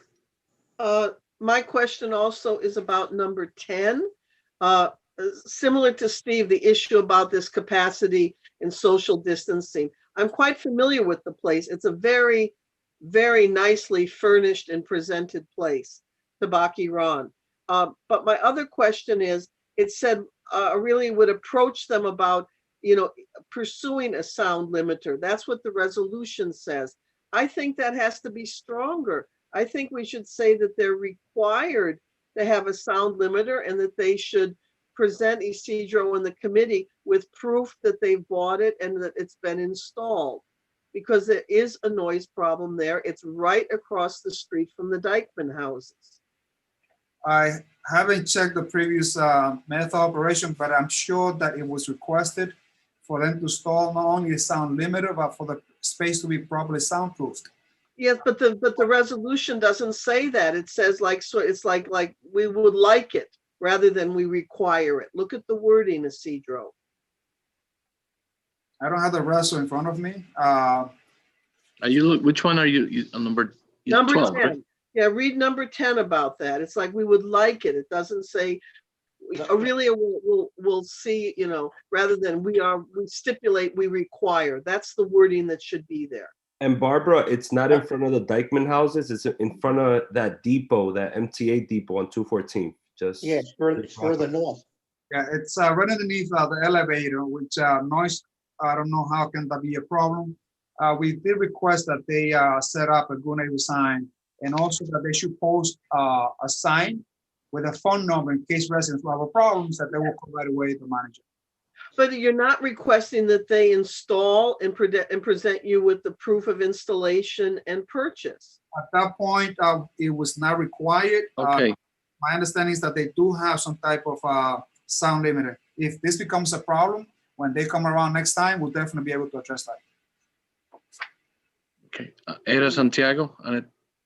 Hi, my question is regarding resolution number 6 for Mexican Bistro Corporation. I noticed that they're seeking to change their closing hours, in particular on Wednesday to 2 a.m. I just think it would be helpful for a point of reference to know what their current closing hours are, because I don't know. So I don't know what exactly they're asking, like how much. I'll tell you right now. They are closing on a daily basis at 12 midnight. Thank you. Any other comments or questions or observations? This is your time. There's no more hands, by the way. Oh, is there any hands? No hands. Okay, so moving along. Faye Florimon has a resolution also to present from the committee of. Thank you, thank you, Mr. Chairman. Yes, well, yes, our committee has a resolution which is supporting the proposal to build a saucer pitch, a IS 187 Hudson Cleft, located in District 6. Just for the record, I wanted to go in details. So this past, actually on January the 12th, so we have a representative by the name Mr. Ifan Ahmed. He is the Senior Programs and Policy Manager from the Mayor's Fund Advance, New York City. He also appeared with a team of staff from the school, including the principal, teachers, and the PTA president. And what they did was they came to request the board support for a proposal to build a saucer pitch at the school, which is, everybody know where the school is located, in Cabrini, 349 Cabrini Boulevard. And I wanted to share some details briefly about, this proposal. So this proposal in part is a citywide saucer initiative to build and maintain 50 acrylic mini source play spaces on the deserved neighborhood, I guess like ours. And this is also an initiative that is being proposed in the 5 borough. So according to the presentation, this is the first time that a combined partnership between the public and the private sector organization has come together to build that kind of initiative. So I understood also that as the resolution stated, there is a total of $3 million that has been donated for this initiative. And also this initiative involved a pool of supporters and partners, including for example, the Saucer Foundation, the Department of Park, which is basically some of the supporters, Housing Authority, the Department of Education, just to mention, a few. And all they are asking is just for us to support this initiative. And if this resolution passed today, which I hope, they also are asking for the board to issue a letter of support. Now, what we also are saying on the resolution is that if you read it, that the community board urged the school team of PS 187 to provide access to to this program to children, not only to the student at that school, but also to other students outside the school within our district school. And this is one of the things that we are asking. And also we went and say that and some of the language also include that we mentioned how consistent our board has been in supporting youth sports, physical activity, which in the past, we already passed resolution supporting physical education in public schools. So this in some way, it's part of this. So I guess that with that, I will encourage anyone to ask questions that may have already read this resolution. Thank you, Mr. Chairman. Thank you. Wayne, Domingo, Jonathan. Just for voting purposes, I have the resolution, but I do not see it listed on the agenda. So for voting purposes, would this be resolution E? I wanted to say the reason why you don't have it is because I was actually asking the chair or the secretary. Fredo. I asked to edit, but I was told by Paola that it's gonna go under a new business. Eli, you wanna add something? Yes, it has to go to new business or committee. But she just presented it, did she not? Right, I wasn't, Point of order. This isn't a resolution that was passed by her committee. Therefore, it can't come as a committee report, and either should go as new business, or better, I think, but it's not my call, should go back to committee and be discussed because the work of the board happens in committee. If I may, Before you do, basically, technically, I believe, Liz is completely correct once again. so okay.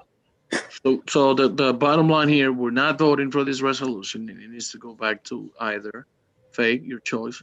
so this So it should go to new business, or we can put it back in committee. I definitely want to go to new business as a best option, because we didn't have quorum. And what about if we face the same situation? So we're gonna be tabling. So if this might be the opportunity, new business.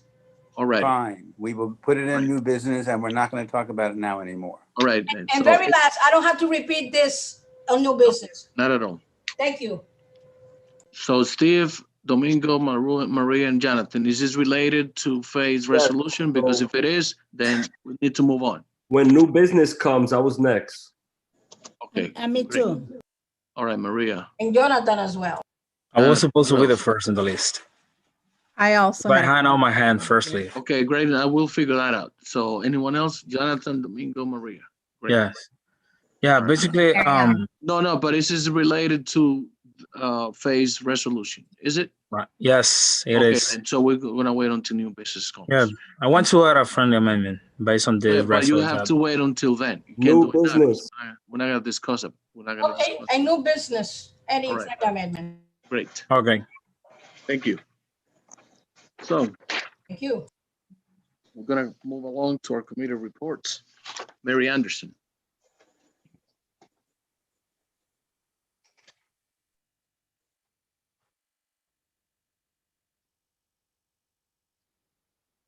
Mary, can you unmute yourself? Need help?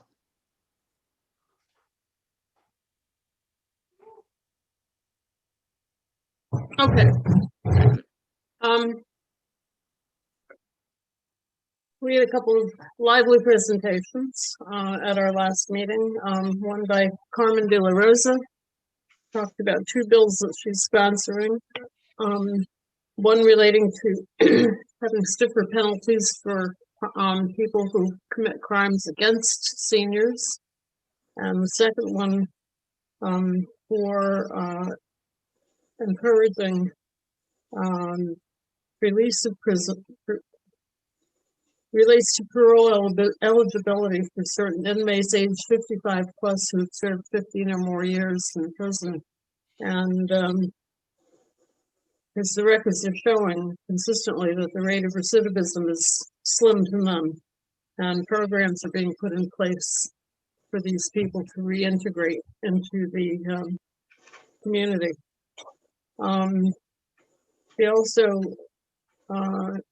talked a lot about the issues of mental health issues with seniors during the COVID epidemic, issues of isolation and loneliness, and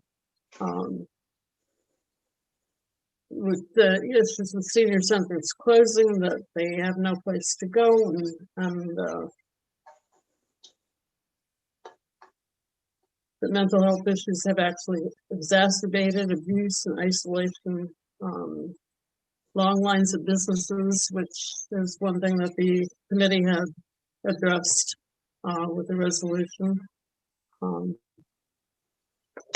food access.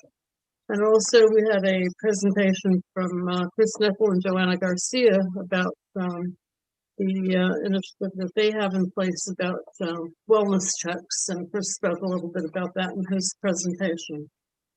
Our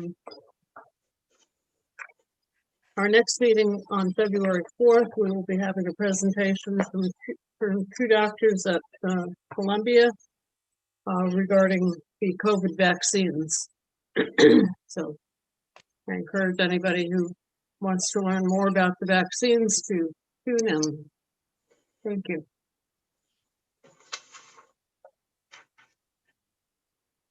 Mary, I'm going to open up the floor for anyone that has any questions for Mary. Maria. Maria, is that your hand up from the last time, or did you raise it again?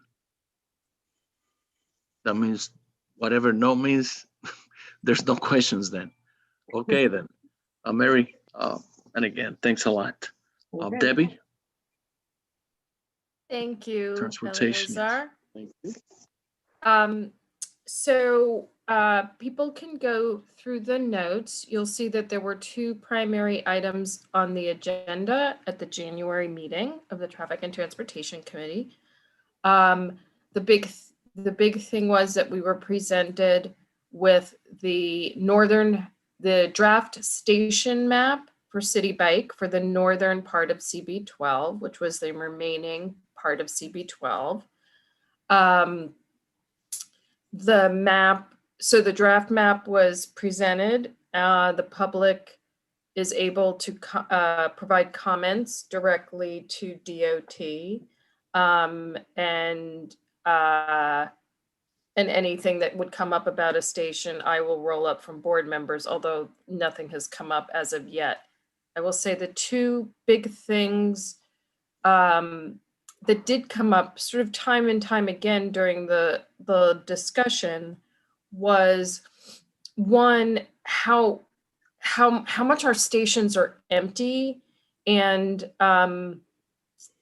it's actually the Lyft side of the public-private partnership that has responsibility for, call it, restocking the pond. And so far, it just doesn't feel like it's going well. I mean, they have some rebalancing efforts, but there is a sense that all around in the already installed stations, but certainly some stations worse than others, are not being restocked, and there aren't bikes available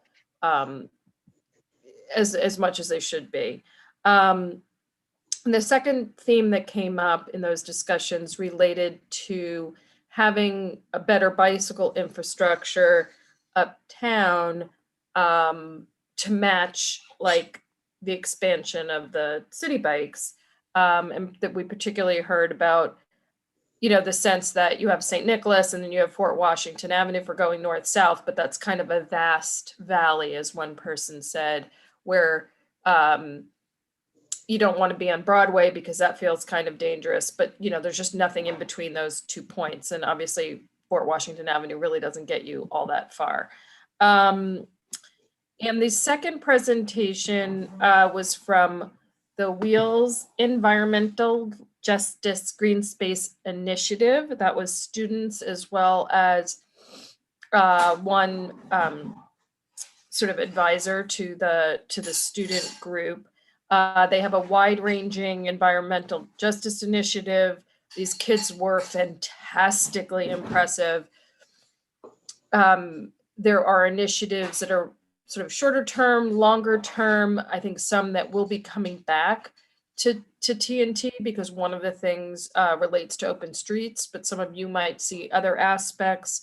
They've been talking about green roof. And sorry, 20 seconds, Debbie. Yeah, so it was really an exciting presentation. They were a neat group to meet, and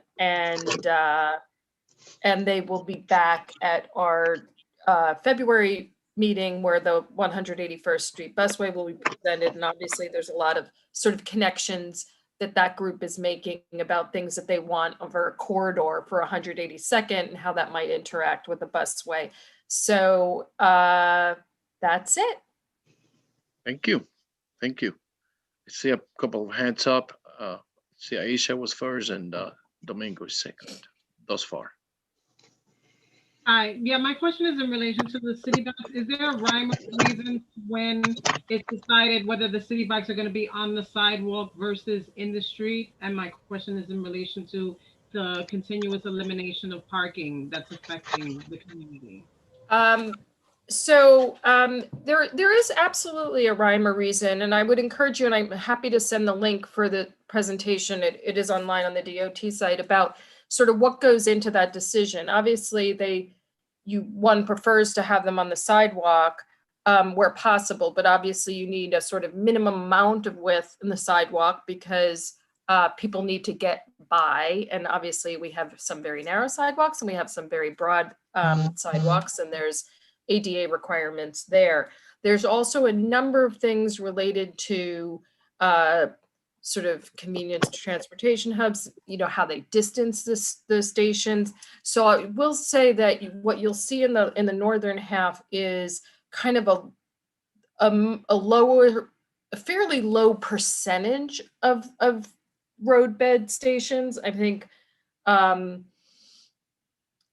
than other places is my sense.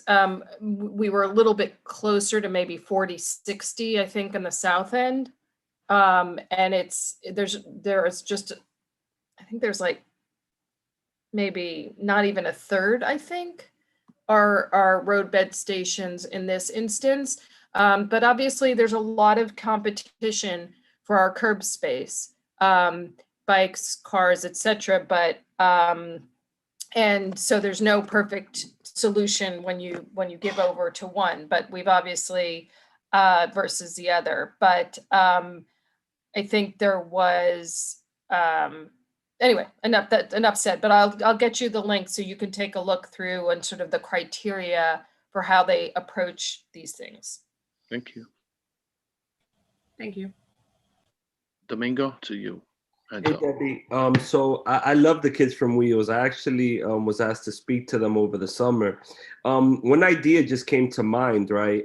Which is, with this whole movement on the Green New Deal and being able to transform society to make it more to be able to avoid Armageddon, right? I think it's important, like, if we could potentially like talk offline to see how we could bring our committees together and talk about potential career paths and re-envisioning, like with this whole new conversation on a Green New Deal, career paths that could actually be green, and how it impacts like the traffic and transportation, etc. And yeah, something cool like that for them, Yeah, let's definitely talk offline. Ellie, can I ask one question to Isidro? You're on mute. Who's that? Danielle? Yeah. I just have a question on number one. Let's hold it back for voting, then you can ask them. Okay. Isidro, Debbie. David, thank you for your presentation, and I'm going to concur with Domingo. Great kids at Wheels. They have presented different projects to the bid, and they seem to be that they want to do something positive for the community. It would be wise to invite them to the next CAB meeting that DOT will have, and when they report to your committee, because the westbound traffic is going to greatly affect the schools if the busway is approved. So I think that they are the stakeholders that will be mostly affected by the busway, and I will highly recommend that they be invited to your meetings and to the CAB meeting as well. That was just a comment. Thank you, David. Absolutely, and they are already confirmed to attend. And again, I would expect that they would also, I think they are going to pursue one of those open street, like not Play Street, but on the block on 182nd, one block Audubon to Amsterdam. So that, I don't know where they are in that application process, but that would end up in the committee as well. But it's a pretty, okay, enough said. I shouldn't rattle on. Thank you. Great answer. So I'm gonna have two more committee chairs presentations, but before, is Gail back? Natalie?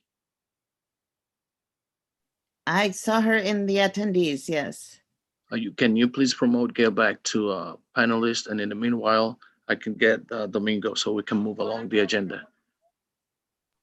Yeah, so basically this previous month, we started off the year building bridges. So we focused a lot on being able to build with the organizations within our community that are providing small businesses with resources.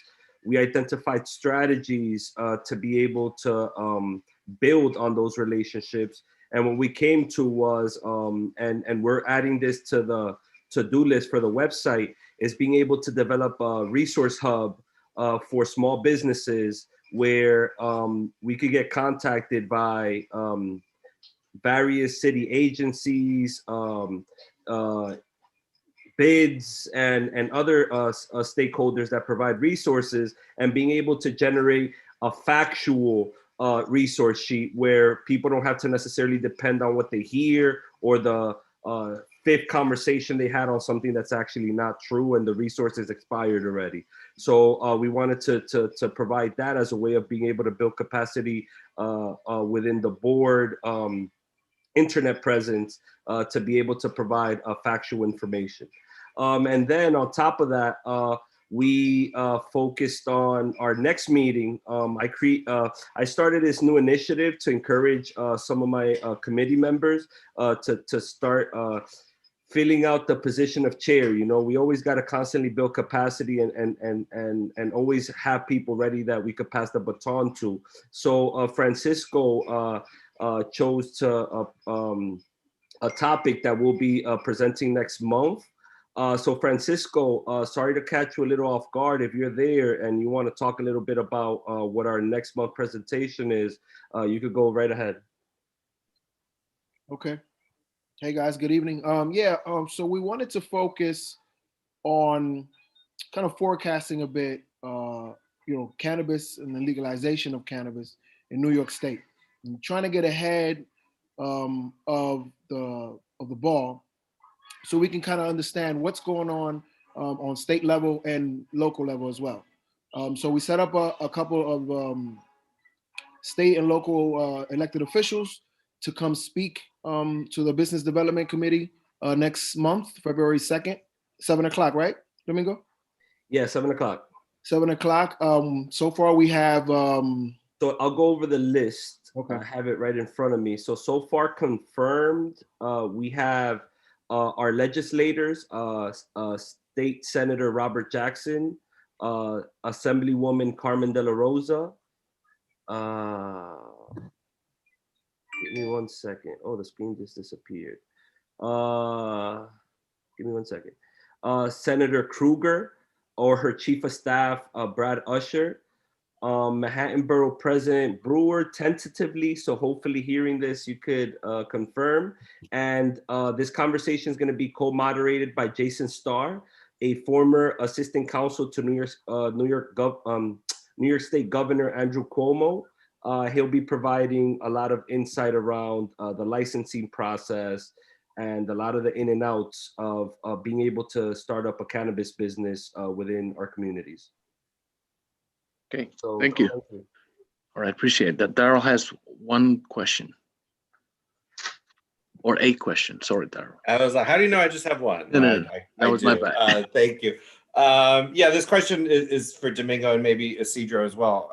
And I'm sorry, this wasn't something that was necessarily in your report, but I was just curious about the whole situation with Restaurant Week and what can we do to help restaurants, because there were none from our community on there. What can we do to help them out, or where was the disconnect? I wonder what you're hearing. Yeah, agreed. About that. I believe Elias Sale was going to tap into it under new business. We had this conversation as soon as the article was released. And I think the board as a whole should call out what discriminatory practices looks like. And I think it's important to make a statement and to make it very clear that Uptown is part of New York whatever, right? And make it very clear that we also have businesses that are up to par and could be citywide, could host citywide events. Looking forward to hearing this as a new business. Thank you, Domingo, for input. Yeah, we're looking forward to explore the definition of a concept called culinary colonialism. We're gonna talk about that at length later on. Like that, Noble. I love that term, actually. Yeah, me too. That you just dropped some fire. Yoink! I'm gonna take that. Thank you for recognition really quickly. Domingo, first and foremost, I want to, appreciate you, brother, for giving folks the opportunity to share. Gerard, I'm going to follow your mark of consistency. My question, Domingo, in the minutes, I had my name in there saying that I would connect the woman from Cloth that spoke with Liz on a supporting resolution. I'm gonna have to connect with, do you mind if I connected with you offline about that? I have to just jog my memory because I totally forgot to connect her. And I apologize. All right, cool. So what I'll do is I sent out a follow-up email. I'll send you the emails of all the participants, and then I'll make sure I support you on that. Yo, thanks a lot, man. I appreciate it. Curtis. Yeah, I'm just going to just suggest, since you're looking at the marijuana legalization from a business standpoint, to have you done research, or will you do research on the implementation of legalization and the impact it had locally on communities around the country?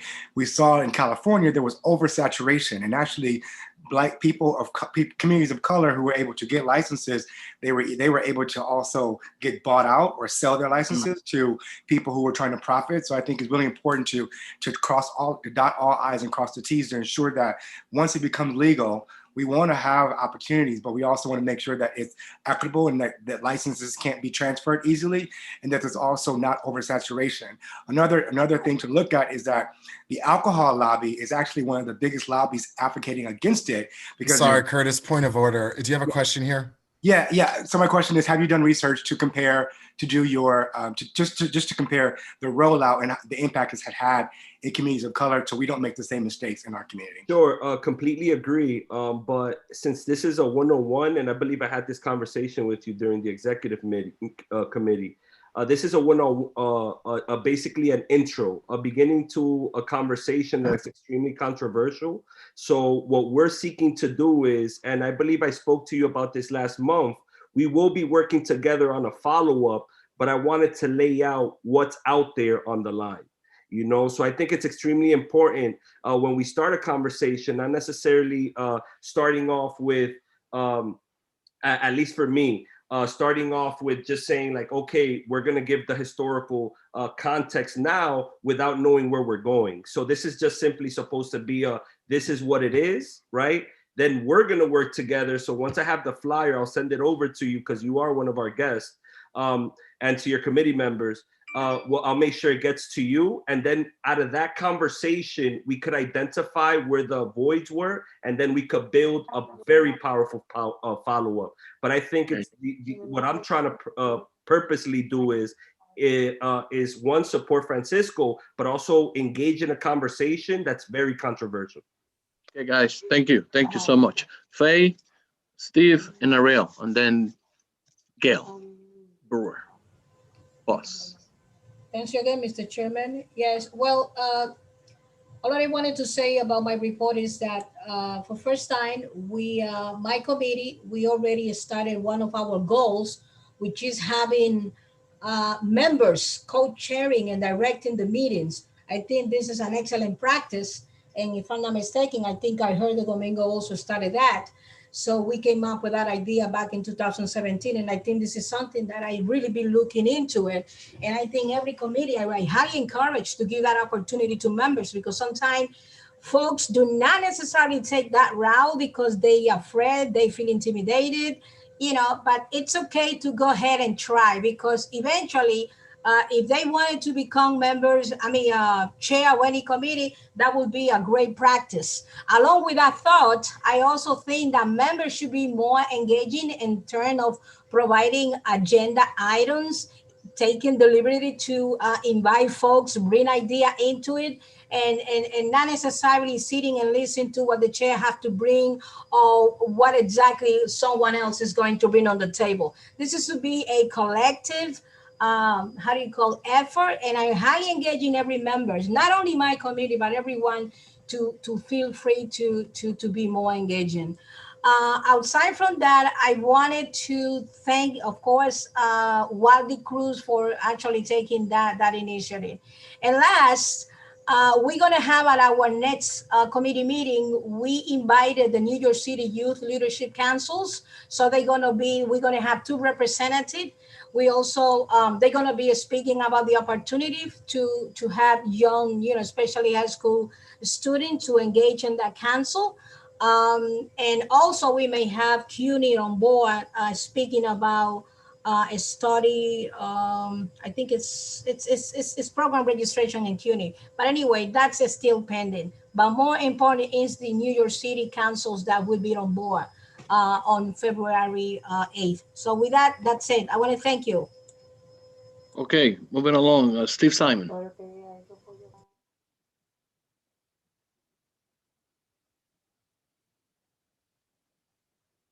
Steve, unmute yourself.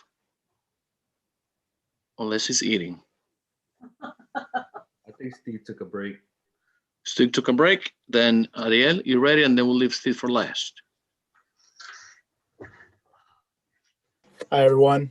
Thank you so much for being here. It's hard to follow Faye. So first off, I'll just mention this past month we had in our committee a discussion talking about DHS's responsibilities, specifically to the community, bringing back up, trying to get space specifically for really the utilization of public services, specifically mental health services. Right now, we are in need for our youth to try and get back some space that was not necessarily been discussed with us prior to having evicted GDS in the past. We're specifically also having conversations with Community Options Inc., who was gracious enough to join us this past month. For those that do not know, they are a nonprofit organization that's registered under the New York State Department of Health, specifically with the Office of Persons with Disabilities, Developmental Disabilities, and have been servicing our community for, I think, roughly about the past 6 years over alongside Riverside Park.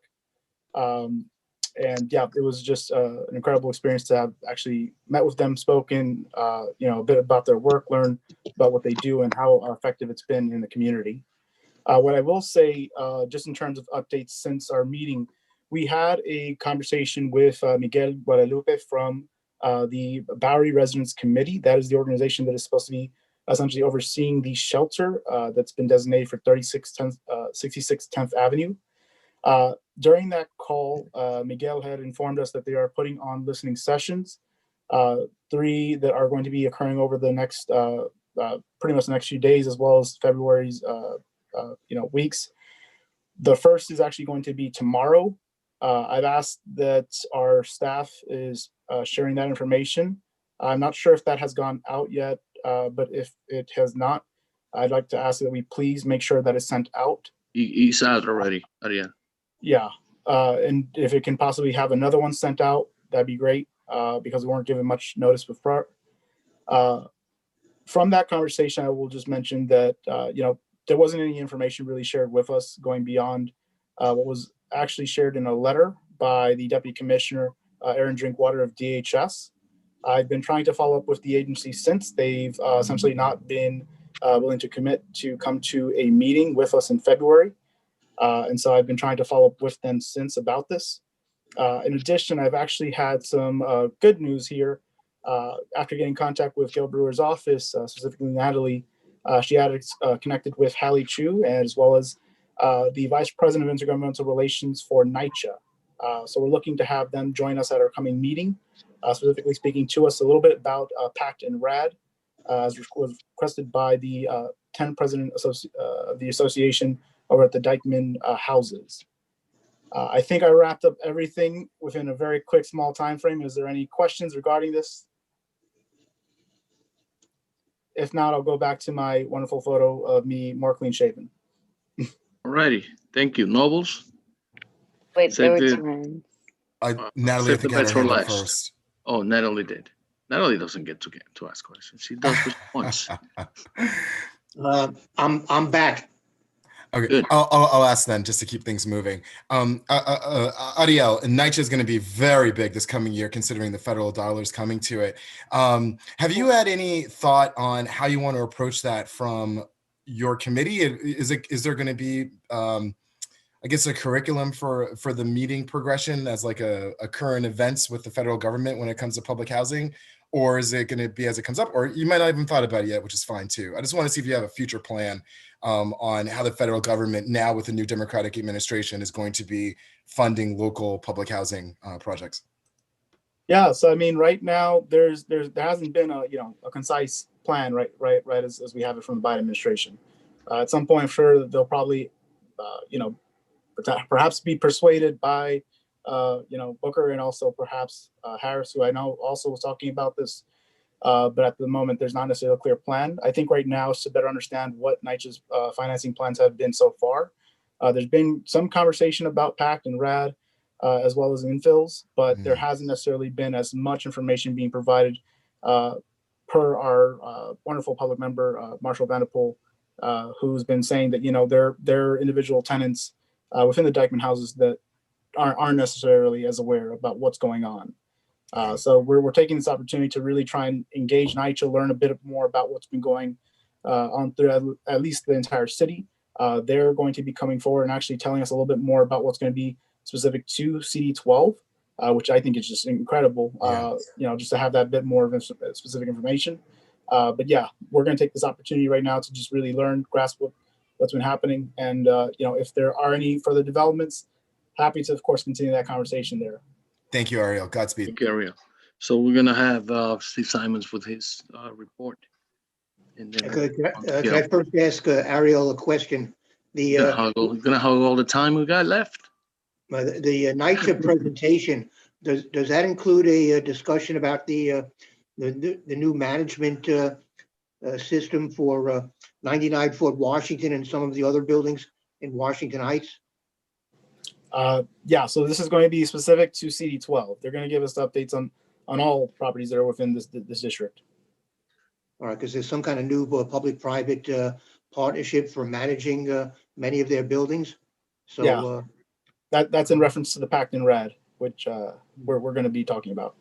All right, so I would appreciate getting whatever information you gather at that meeting, because obviously I can't attend because I have my own committee meeting at the same time. Yeah, absolutely. All right, okay, so Steve, your report. Right, my report is on largely, of course, on COVID-19. The positivity rates in all 4 of our zip codes have significantly increased since we met last month.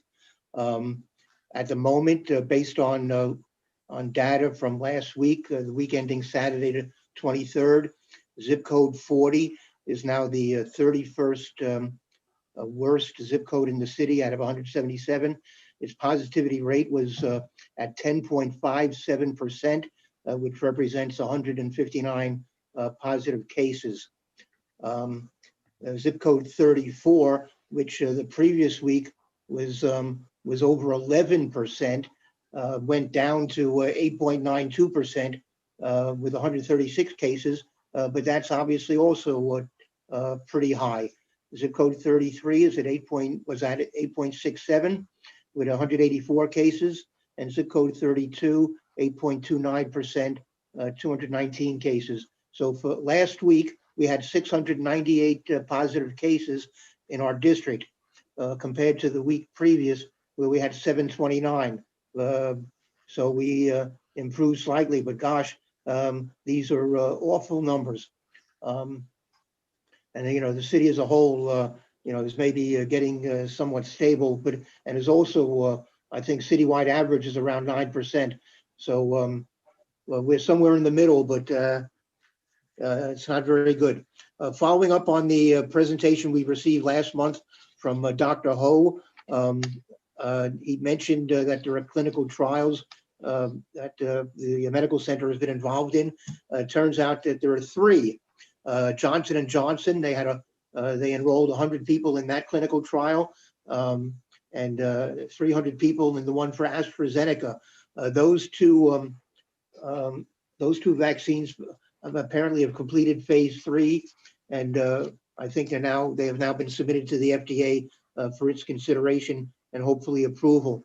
And there's another clinical trial that the medical center has been involved in with Sanofi, and that one is between phases 2 and 3. So they're all making progress. And I'm told that a substantial number of local residents were involved with these clinical trials. The hospital, as you probably all know, opened up a mass vaccination site at the Fort Washington Armory.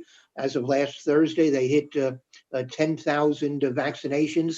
They're averaging, I think, around 2,000 a day. So at this point, they're probably somewhere around 15,000, if not over that mark. I reported last month that the corner project was, I think, looking for a permanent site.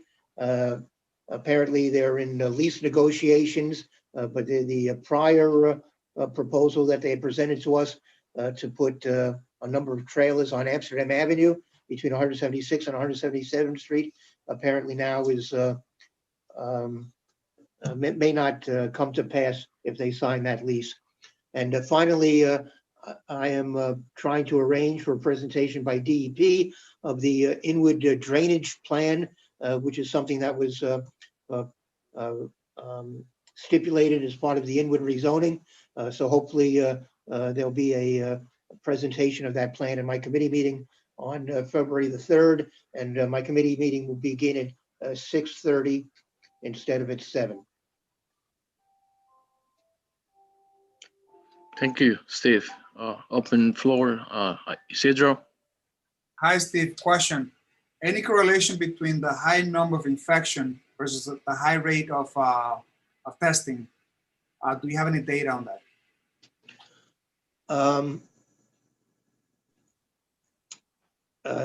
The high rate of infection versus the testing?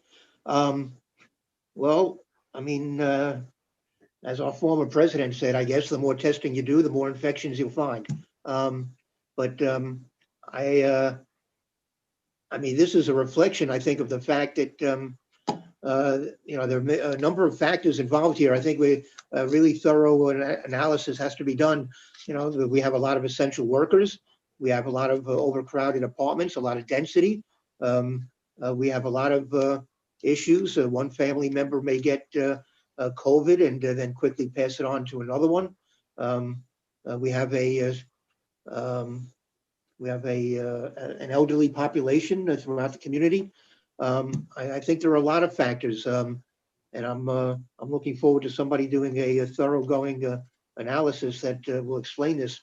But it's not just happening in Washington Heights. You know, it's happening all over the city. And you know, three of our zip codes are basically right in the middle of the 177 New York City zip codes.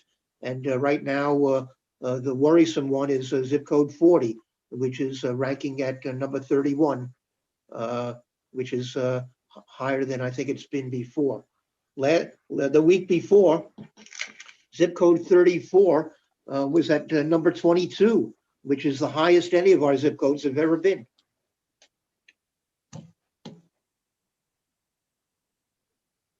Okay, Steve. Sorry, Marielle has her hand up. Marielle? I would just like to say, we should not discourage people from being tested. It's very important that as many people as possible get tested. We need to identify anybody who has the infection.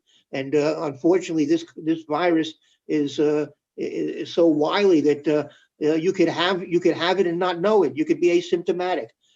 People should be tested on a regular basis. And you know, we have a number of testing sites in the community, and we need more. And I tell you, the one thing I failed to mention is that I'm trying to push to get more vaccination sites. I've been in touch with both the health department and the Test and Trace Corps. I mean, it's great that we have the Fort Washington Armory, but that's not enough. We need more in the community. Okay, Marielle still had you had a question, and then Aisha. Yes. So Simon, Steve, thank you so much for your work and the work of the committee in regards to the pandemic. Just out of curiosity, do you have any information on the kind of the variants of the pandemic? And you know, we obviously have now kind of it's mutating. Do you have any information about that? And if you do, what does that look like in our community? You mean as a result of these new variants? Yes. I'm going to request that information when the health department comes before my committee on the 4th. That's on my agenda. So I don't have it tonight. All righty. Aisha, that last question before we move to Gail. Request to comment also. My question is in relation to new media that's come out in relation to the impact on organs where COVID-19 is concerned, that where many people may be asymptomatic, that in fact their organs may be experiencing issues. So do we have any data in regards to how that may be manifesting in our community? No, that's another good question, which we can pose at my meeting. But I think that's not just an issue, I believe, for the people who are asymptomatic. That's a problem for people who get the COVID and then recover from it, and then they have lingering after effects. So and I don't know that we've had enough time to really get reports on what the long-term effects are of this disease. Thank you. All right. One. Thanks. Gail, we're going to move on to Richard. Yeah, but the last one. I wanted to add very briefly to Steve's comment on the Armory vaccination site. Much of the anyone who is 65 and over and is part of Upper Manhattan is eligible to register for that, and there are other eligible groups. Much of the registration is being done by senior centers and by some other community organizations. I'm glad to provide information offline to anyone who has questions about how to get eligible people into the vaccinations. I'm going to take, at this point, I'm going to take just questions. I mean, one more question, no more observations. We're going to leave that for last. Eda? Yes, I just wanted to ask you, Steve, if the committee has explored maybe a mobile vaccination unit. I know in the Bronx is something that was just rolled out for like NYCHA properties, especially since right now the only site is at the Armory, leaving much of like Inwood and a lot of people who, don't have access. So I'm just wondering if the committee is exploring that. If not, then I encourage that to be part of the discussion. No, I asked the health department at least a month ago, maybe longer, to look into getting us a mobile unit that could go around doing vaccinations, so that we can reach out to seniors and to people who are not that ambulatory and try to get it, bring it to their buildings. I was promised that they're looking into it, and that's another good question, which I will raise when I see them again next week. Right. As a point of information, and Gail, extremely patient, I'd like to let you guys know that there's been a mobile testing site in 181st between St. Nicholas and Audubon. They're sitting there for almost a month. Yeah. No, we're talking now, I think, about a vaccination. I mean, again, testing is very important, but we need to get more and more people vaccinated if we're ever going to kick this virus. Excellent. Thank you, Steve. Thanks. Gail? Okay, well, thank you very much, Mr. Chair. Thank you, LSR. A couple issues. On the vaccination, we had a task force today, like 300 people. Your next one's going to be February 3rd at 3 o'clock. You're welcome to join us. And there were people from the community boards and the CECs and health centers and so on. And there's no question, good idea, about the, mobile van. So it was complaints. The biggest complaint is you don't know how fortunate you are in Washington Heights to have a center that you could actually, if you can find the senior center, or one friend of mine went there, he lied and said that he couldn't work his app, and they sent him to the 3rd floor and he got an appointment. I mean, that's a little, whatever. But you have at least a center. You can go through a senior center. I know Richard talked about one. I know Fern is doing the same thing. So the issue is, in other parts of the city, you can't get an appointment. You can't find out where the center is. You can't do anything.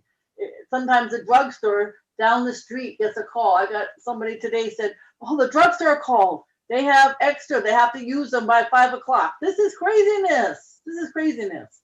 So in terms of why don't we have one website? Why don't we make appointments?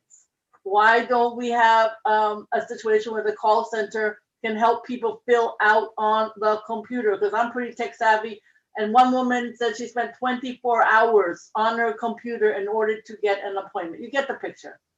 So at least in Washington Heights, you have a place that people are receptive. That's not to say you don't need the mobile units, you need more, but I'm letting you know it's rough out there. So the seniors who don't have computers, who can't negotiate, are getting hurt. It is very unequal. We even had a woman who's a doctor, and she's out at Aqueduct as part of her state job. And it's mostly folks from Long Island and white coming to Aqueduct. That is not how it's supposed to be. The mayor said that 28% of the people who are using the services in the city of New York for vaccination are not from New York City, but it was okay because they might work at a hospital or be a worker in the city of New York. I got 28 New Yorkers, 28% New Yorkers who need the vaccination. Whatever. I'm letting you know this is all in turmoil. As we were on the call for a couple of hours, the Daily News ran a story that there's more vaccination. We got to be ready. The mobile units are a great idea, and there are lots of them out there. They can go right into the community, etc. So just so you know, we came up with some ideas. Even mutual aid, which I know exists in Washington Heights and Inwood, the folks who do the delivery for seniors, not necessarily them, but they could ride with somebody who is appropriately trained to give a shot.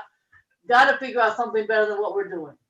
So I'm just letting you know, those are some of the ideas that came out of it. We're going to write them up, and then we're going to have another hearing. We're putting a lot of pressure on the state and the city. They are both on the call. I don't know if I can get them to work together. That's another story.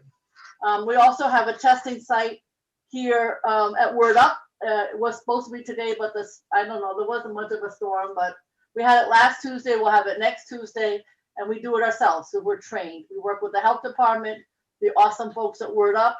And what was wonderful, you should be very proud of your community, was that the folks who do the quick test, but you have to have an email. So guess what? So the seniors come in, they don't have an email, but the store next door helps them get an email. Then they come back with their email and get the results. I thought that's like a wonderful neighborhood story about how it should work. So that's how it works. 857 Riverside Drive. We had a big press conference. Community Board 12 has been so supportive. And the issue there is to tell Landmarks and the buildings department, this building should be saved. So we're just trying to get, I think Mr. Green, who's the leader of the neighbors there, and others are just trying to get more time so that they can do the extensive research necessary in order to be able to save that building. I'll leave it at that because it makes me so angry that that building could even be considered to be torn down for a 13-story building with an owner whom I understand is on the public advocate's worst landlord list. So we really do need to save that building. And I know that you have been very, very helpful. I know that you heard earlier from Ariel about the Inwood African Burial Ground and the listening session, so I won't go through that, but we're very supportive. You know that April 1st is the deadline for the governor to hear from the city, the mayor, about police reform. So I know that we had a borough board discussion. I'm sure you're having the same discussion, but we have a police reform toolkit on our website so we don't make the same mistakes from the past. There's 32 pages, ideas about past efforts. Let's not start all over again. And if that's helpful, feel free to use it. I also want to mention that on the restaurants, I got lots and lots of great emails from Washington Heights and Inwood. How come NYC and Company does not include Community Board 12 or specifically Inwood Washington Heights restaurants? So I'm in touch. I'm on the board of NYC and Company, and I made a big fuss, and let's see what happens. I don't know why they can't add them. It's online. I don't understand why it can't be done, so I'm pushing to do that. The Inwood Task Force, I know we're working with you, wonderful chair, to come up with that. Anything I can do to help with the council member, so we have some sense of where we are with all of the great things that hopefully that rezoning did produce. We do have our own task force on housing in the borough president's office. we're trying to, not necessarily in Board 12, but there are hotels that are available. They are the result of no tourists. And we've been calling every hotel in the borough of Manhattan because we want housing, affordable. We had a couple that nonprofits have been able to access, but there are others. So just so you know, there are many other aspects to affordable housing, but if there's anything that's the silver lining out of this awful pandemic, it's buildings for sale that can be used for affordable housing. So we're trying to make that a reality. I think the helicopters are not a huge issue in Board 12, but we have had a Manhattan meeting with the FAA and elected officials and helicopter groups, and now we're going to work with New Jersey. And I think I told you before, these, I hate to say New Yorkers, they go to New Jersey, they get on a helicopter, they take a photograph of Manhattan, they go back to New Jersey, they post it on Instagram, and they come home. And meanwhile, the parks, Riverside Park, Central Park, and other parks, not to mention just generally hovering, is making people crazy. And it doesn't really do anything, doesn't do anything for the city of New York except have people write letters and complain. February 22nd is the next date that you have available to get your applications in. It's really February 1st for current members, but I'm being honest. For new members, it's February 22, but please get them in because Rosie Mendez gets very upset. And then she calls me, and I know she's been in touch with you. So please get them in so I don't have to listen to Board 12 didn't make all their applications. The reason to get them in is then we know if there are vacancies. People who are good members, you know, fine, but I gotta know how many vacancies. So we're trying so hard to do outreach. Thank you very much, Mr. Chair Bueno, and we look forward to continuing to work with the great Board 12. I've been dying to pull the trigger and say my favorite word when you're speaking. Your time is up. I'm done. I can't do that. I really enjoy your. I don't mind. I don't mind Not a at all. It's an internal joke. I know Nobles, it is. before you leave, because I know you want to get out of here. Nobles, you have one question, and please, guys, I'd like you to promote Elise. It took me a little while to pronounce her last name, but she's been waiting there forever for the. She was the promoted. public speaking. She was promoted. All right, great. Nobles, shoot. Sure. I have two questions, but I'll leave it up to the borough president which one she wants. COVID or criminal justice reform? I'll take them both. Go ahead. That's why you're the best. And thank you, Natalie. So I'll make them quick. First, when it comes to COVID, there's a massive amount of vaccines that are probably going to be coming New York's way. Do you know of any plans on how you're going to be distributing them to retail outlets? Has there been any plans for that? No, it's a good question. I mean, what happens is that's why we have this task force, Nobles, because there doesn't seem to be a plan. And then there's a state plan, and then there's a city plan. So that's a good question to add to the list. I have no idea, to be honest with you, but we'll add it to the list for February 3rd about the retail. Last question for criminal justice reform really quickly. How are you involved with police contracts when they come up? Are you involved in those negotiations? No, not at all. That's 100, as far as I know, that's 100% the mayor. Yeah, it's 100% the mayor. Yeah. Thank you very much. Not at all. Mayor and the union, brother. All righty, Elise, 2 minutes. Hi, good evening. I'm a member of the general public. I've kind of enjoyed watching your meeting tonight. So I wanted to raise my concerns about drug use that I've seen at my local train station, which is the A train 181st Street. And last week, I was walking there to the train with my 77-year-old neighbor and my 3-year-old son. And we actively saw someone shooting up heroin right in the entrance. And then when we went through the turnstiles and looked down over the tracks in the back of the train, I saw just an exorbitant amount of needles on the tracks. And it's disturbing to see, and it's saddening to see. And I started to reach out to different Facebook groups and a parent listserv. I've gotten over 58 comments of just feedback about it. I called the Corner Project, got their emails, got their phone numbers. I tweeted at the MTA. I emailed everybody's email at the 34th precinct about what could we do to clean up the needles on the track. I spoke to the station agent, and it's just everybody just feels so removed about how do you get these needles cleaned up off the track. is it just calling 511? And then finally, I was able to speak to a police officer who suggested that I attend a community board meeting. So I'm here tonight, just saying that, I am concerned about the open drug use. I know that corner project is controversial. I don't know where I stand personally on it, as far as having safe injection sites and needle distribution in our neighborhood. But I just want to see if I could do something or promote in some way to just clean up the tracks. And does the community board have a contact at the MTA to safely do that? And I'll just leave it there. Thank you. All right. We're gonna have, we will only allow just questions, not observations or comments, as our parliamentarian at least just mentioned. Darrell, you have your hand up. Is that a question?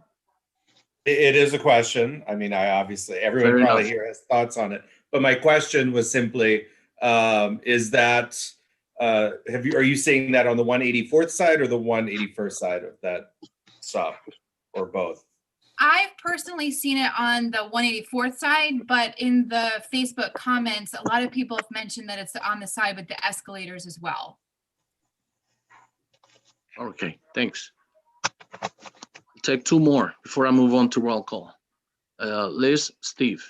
I'm just hoping that our guest can attend a Health and Environment Committee meeting and possibly a Traffic and Transportation Committee meeting to work through the dual issues of the health services delivery aspect of that, as well as the issues specific to the MTA management of that. And public safety. And public safety. Sure. Thanks, Steve. She's certainly welcome to attend my committee meeting, but couldn't we just ask the district manager to contact the person we deal with at the MTA and ask them what they're doing to clean up the tracks? Will do. And not only to clean up the tracks, but also to deal with the people who are shooting up within the station, which frankly is, to me, is even worse. But I don't think we need to have her go to yet another meeting. We should follow up and. I wanted questions, Steve. Well, it's a statement, but we should do our job and respond to her complaint and call up the MTA. We are. Thank you. Ebenezer, please make a note of that so that we can make that call. Thank you, Elise. Appreciate that. Even though that's my everyday being, because I almost live there, but I really appreciate your comments. I really do. Thanks. Roll call, Ozzy, so we can start voting. Okay, so we have 12 resolutions from the licensing. Resolution number 11 was withdrawn, so you don't have to tell me how you vote on that. On the negative resolutions, if you vote yes, you vote for the committee's recommendation. If you vote no, you vote against the committee's recommendation. In terms of youth and education, we are not voting on that resolution. Is that correct? We are presenting. Eli, are we voting on the youth and education? No, business. No, it goes into new business. Okay. So please give me the no's yes, followed by the abstentions and the yeses. All right, Mariella Lee. Present. How are you voting? Yes to all. Yes to all. Richard Ullman. Yes to all. Yes to all. Francisco Alvarez. I don't think he's in. Francisco? Okay. Mary. Yes to all. Yes to all. Glennis. Yes to all. Yes to all. Wayne. No to 2, 3, 4, and 8. Yes to the rest. No to 2, 3, 4, and 8, yes to the rest. Correct. Jim Berlin? I had to turn on my microphone. Calm down. Sorry. I'm voting no on 6, 7, and 8, and yes to the rest. Thank you. No on 6, 7, and 8, yes to the rest. Tanya? Yes, I'm voting no on 6, yes to the rest. And I had a question for Jim. Are you sure you want to vote how you voted? Because it's an objection on number 7. Let me double check and I'll get back to, thank you, by the way. I'll get back to us. Okay. Tanya, you vote no on 6 and yes to the rest. That's right. Thank you. Daryl? Daryl Cochran? Yes to all. Yes to all. Yes to all. Nobles? Yes to all. Thank you, OC. Yes to all. Robin Cruz? Yes to all. Yes to all. Waldis Cruz? Waldis? Waldis Cruz, I know you're there. I saw you. Come back Yeah, to he's him, there. both his. Okay, I'll come back to him. Give me a second.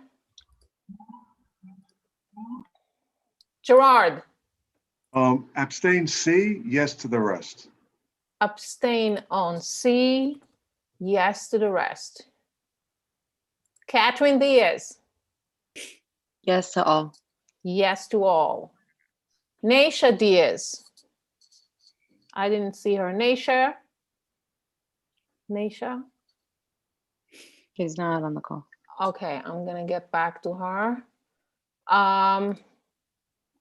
Domingo? Yes to all. Yes to all. Gabriela? Yes to all. Yes to all. Ashley? Yes to all. Yes to all. Thanks, OC. You're welcome. Sarah? I abstain on 2, 3, 5, 6, 8, 10, and 12, and yes to the rest. You abstain on 2, 3, 5, 6, 8, 10, and 12. Yes to the rest. Yep. Thank you. Faye? Yes, I'm abstain in 1 and 7, and yes to the rest. You abstain on 1. You abstain on 7, and yes to the rest. Correct. Barbara? No on numbers 8 and 9, yes to the rest. No on 8 and 9, yes to the rest. Mariella Graham? No to 6, yes to the rest. No to 6, yes to the rest. Juan Guzman? I didn't see him. He's very sick. I don't think he's there. Miriam James? I didn't see her. Danielle? Yes to all. Yes to all. Leo Jimenez? Hi, OC. Yes to all. Yes to all. Joseph? Yes to all. Yes to all. I vote no on 6 and 10, and yes to the rest. Betty Lehman? Yes, fine. Yes to all. Yes to all. Francisco Lopez? Hello, yes. 7 is the just want to make sure I have mine right here. Pincho Grill. I don't have the agenda in front of me. 7 is Pincho. Okay, so no to 7, yes to the rest. No to 7, yes to the rest. Liz? I am abstaining on 6, 9, and 10. I vote no on number 8, I am not voting due to conflict on number 4. They recently took an ad in a program for a nonprofit fundraiser that I did, and I vote yes to the rest. Okay. Once again, that's abstain 6, 9, 10, no on 8, not voting on 4, yes to the rest. Abstain on 6, Nope. 9, and 10. Yep. Let me finish. Abstain on 6, 9, and 10. No on 8. Not voting on 4, and yes to the rest. Yep. Maria. Okay, I'm voting no on 2, 3, 4, 5, 6, 8, 9, 10, 11, and yes to the rest. Okay. You vote no on 2, 3, 4, 5, 6, 8, 10, and 9. I'm sorry, 8, 9, 10, 10 and 11. and 12. 11. There's not is 12. withdrawn. We are not voting on number 11. Oh, okay. Okay. Okay. And yes to the rest. Right. Okay. Cindy Matos. Not here. Jay. No on 6 and 8, and yes to the rest. No on 6 and 8, yes to the rest. Right. Isidro. Yes to all. Thank you, Rosie. Yes to all. Ariel. Yes to all. Yes to all. Debbie. Thank you, OC. I abstain on C and yes to the rest. You abstain on C and yes to the rest. Jonathan. Yes to all. Yes to all. Aisha. Yes to all. Yes to all. Rosie. Yes to all. Yes to all. Paradise. Paradise, are you here? Christina. Tita, ¿viste mensaje? Not here. Bruce. Bruce. Sorry, yes to all. Yes to all. Eda. No to 6, yes to the rest. No to 6 and yes to the rest. Steve. Not voting on D because of my position with the Parks Department. Abstaining on 6, 8, and 10. Voting yes on all others. Not voting on D. Abstaining on 6, 8, and 10, and yes to the rest.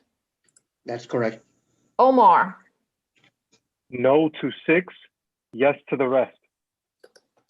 No to 6, yes to the rest. Angel. Yes to all. Yes to all. Christopher. Christopher Ventura. I saw you. Okay, I'll get back to Christopher.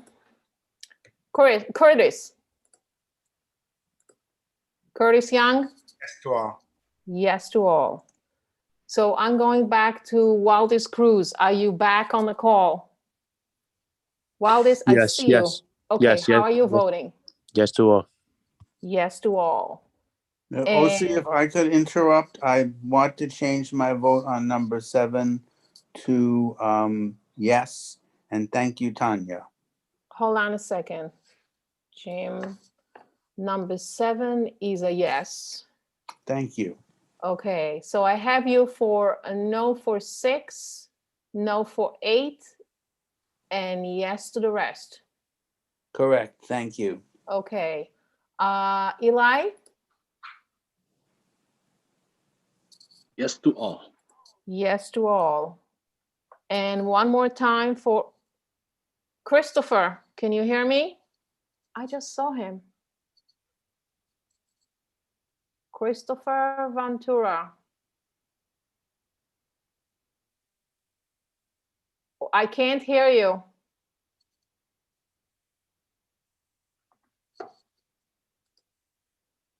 Right, so just I wrap it saw up. him, he's on and off and he's not muted, but I Chris is- can't hear him.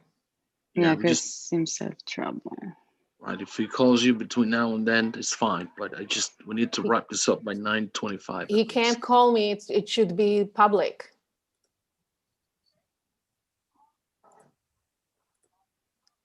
Okay. Chris, if you If can he hear us, you calls can leave and he come back. can announce what he says. What was that? Okay. That would make it public. Christopher, if maybe he can put it in a Q&A and then we can announce that. Well, the problem that it would be better if he actually called someone and we could verify his voice.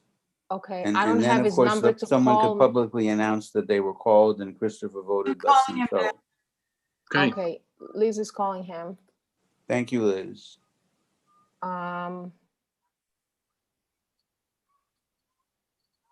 Hey, Chris, it's Liz Ritter. Can you call me back? Chris is talking to me right now. Hold on. Yes to all. Sorry, guys. I'm having trouble with my mic. You hear him? Can he say that again? He said say that yes to again? all. I'm sorry, I'm having trouble with my mic. Okay, yes to all. All right, bro. Okay, we're good. Okay, Thank good. you. Wrapped up. So circling back to old business, hopefully we'll be out of here within the next 5-minute stops and get to the two questions that Faye had on her resolution. There was Jonathan, you were next, and then Domingo, you were second. So please, guys, let's get it going. I don't have to go anywhere. So is it my turn? Yeah. All right. So basically, I just want to add a friendly amendment on the rest of the fair grid. And is that I would like us as a community board 12 to highly encourage to the mayor office to consider extend the soccer pitch for other schools within our community, not only the one that Faye mentioned at 184. Okay. Well, Jonathan, Domingo, I had Tanya and then Marielle, and that'll be the end of the questions Thank you, for today. Jonathan, for bringing this up because it feels like every pitch that's happening, every soccer pitch, with the exception of what was done in Highbridge by the whatever infrastructure that is. There's a lot going on with happening west of Broadway, and I think it's important to note that from an equitable perspective, if we are going to do soccer pitches, let's try to do it balanced out on both sides. So pick one school on the east and one school on the west to bridge that equity conversation. Anybody else? Well, if these are the only two friendly. I think I have Marielle, I think I have Tanya and Marielle, and that'll wrap it up. This is Tanya. My comment is actually about the restaurant week, since you all were referring that to new business. No, we're still on the issue on. I know. I didn't know whether you were doing. Yeah. So you're going to discuss the. Yeah, we're gonna. Okay, that's what I have my hand up for. Okay, great. Sorry about that, Marielle. Anybody else? Yes, just wanted to say thank you to Jonathan. My issue. Just wanted to say thank you to Jonathan for bringing that point up because I was going to raise exactly that. And I'll touch base with you, Faye, offline to see if what we can do for other schools in District 6 that could also use a soccer field. Thanks. Okay, so Faye, just take those ideas as friendly amendments. And No, I just wanted to see if anybody else have another suggestion. Or I don't have any hands. I don't have any more hands. Maria's unmuted and she was Maria, okay. Yes, Maria. Oh, thank you. As a member of that committee, I'm sorry that I have this echo, but I don't know what to do about it. I suggested that we give them a letter of support as opposed to a resolution, because this is a private group that is coming to a school and we have no jurisdiction on the community people having access to that soccer field. So since the PS 187 is going to be the lead for that particular soccer field, I think a letter of support with some caveat as to a testing time to see if this work for the school and also then for the community, instead of a resolution that has to go to the city council and, you know, complicates the matter. Yeah, if I could make a parliamentary comment on that. Everything this board does has to be done by a resolution, and the resolution doesn't have to go to the city council. The resolution goes where we want. The resolution can say the community board is writing a letter of support, but the entire community board has to vote on it or we don't do anything.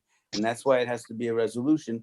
But like I said, the resolution can ask for issuing a letter of support with exactly the caveats you were talking about in it.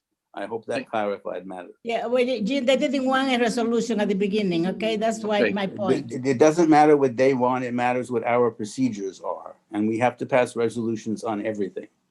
All right, great point. Steve, last question on that issue. Yeah, I just want to point out that the Parks Department recently built a soccer pitch at the Audubon Playground, which is a playground which is connected with PS 128 and the Castle Bridge School, and it's Easter Broadway, apart from the $5 million soccer field we just built in Highbridge Park. Yeah, thank you for raising that, Steve. Okay, thank you. Okay, so I definitely accept the friendly amendment and the one that Jonathan, and as well, I guess that was echoed by Domingo, and as well by Catherine. And all I want, and also Maria, I am not sure whether or not the request of the letter of support, which we basically encourage that among the committee agreed on that. If this resolution passed tonight, I wonder if for the board to issue a letter of support, if this is something that needs to be also accepted as a friendly amendment so we can incorporate it into the reso. Is that it? No, I think we have, if we're going the to have resolution is the letter of support. Excuse me, Steve? The resolution is in fact the letter of support. It's not two different things. The way we send a letter of support is to send them the resolution. Okay, point well taken. So anybody else? Okay. So, okay, so I guess that we're going to vote on it, I hope. And before, with that in mind, I just wanted also to say something that I think is very important personally for me. I wanted to thank Steve because Steve offered to look into this resolution and also help with any editing and some ideas. So Steve, thank you very much. You're welcome. Thanks. Let's go and take No, before we vote on it. Wait. Let Jim handle this part. Before we vote on it, someone has to read the actual be it resolved so we know what we're voting for. Thank you. You're very welcome. That's why I get paid the big bucks. No, what happened is I already read it, so I thought that I don't have to read it again. No, you have to read it again now. Yes, Mr. Be it resolved. Thank you. All right, let's do that. Just be resolved. So the be resolved is that, okay, let's stay. Just be resolved that Community Board 12 Manhattan supports the proposal to build a saucer pitch at Hudson Cliff PSIS 187 in District School 6, and Bede Feather Community Board 12 urges the school team PS 187 Hudson Cliff school to provide access to this program to children from other schools in District 6 and the wider Washington Heights Inwood community. And this is it. Okay. So let's roll call it, Ozzy. Of course, all the amendment is adopted. Great. All right. Thank you. All right. Okay. Mariela Lee. Yes. Yes. Richard Ullman. Yes. Francisco Alvarez. Not here. Mary. Yes. Glennis. Yes. Wayne. Yes. Jim, Yes. Tanya, Yes. Daryl, Yes. Nobles, Yes. Robin Cruz,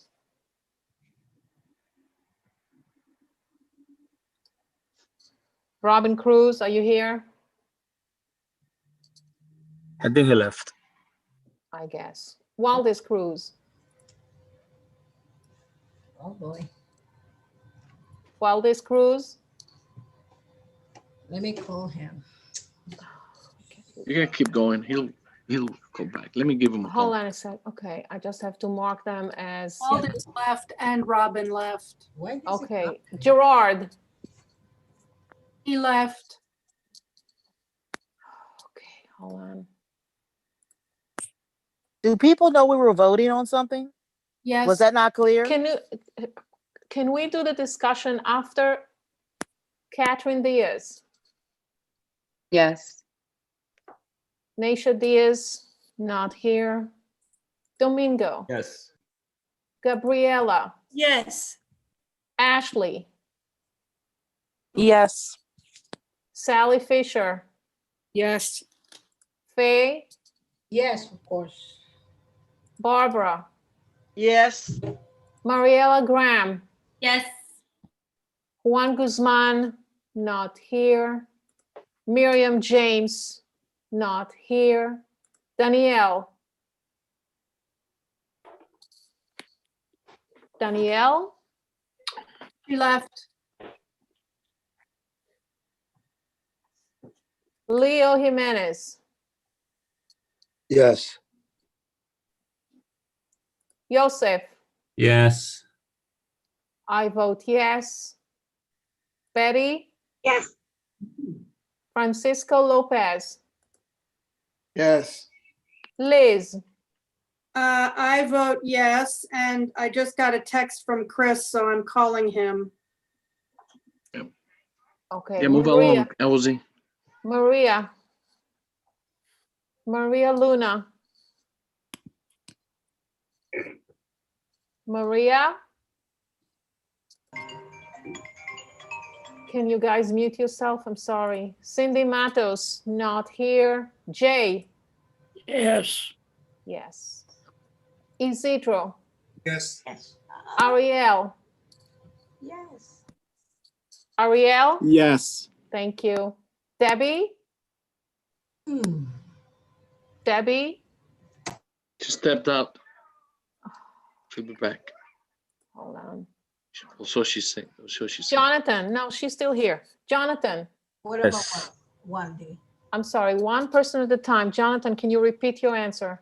Yes. Thank you. Aisha. Aisha. She's not on the meeting. Pero que estoy tratando, tienen que. Rosie. This shouldn't happen. Rosie Perez. Yes. Okay. Paradise. Okay. Not here. Christina. Not here. Bruce. Yes. Yes. Eda. Eda Santiago. Yes. Yes. Thank you. Steve. Not voting since I work closely with this initiative in my capacity at the Parks Department. Okay, not voting. Omar. Yes. Omar, yes. Angel. Yes. Yes. Christopher. Okay, that's you, Chris. Yes. Did everybody hear that? I vote yes. This is Maria. Okay, hold on. Hey, Maria. guys. Hold on, Maria. Curtis? Yes. Yes. Maria, can you repeat that again? I vote yes. You vote yes. Okay.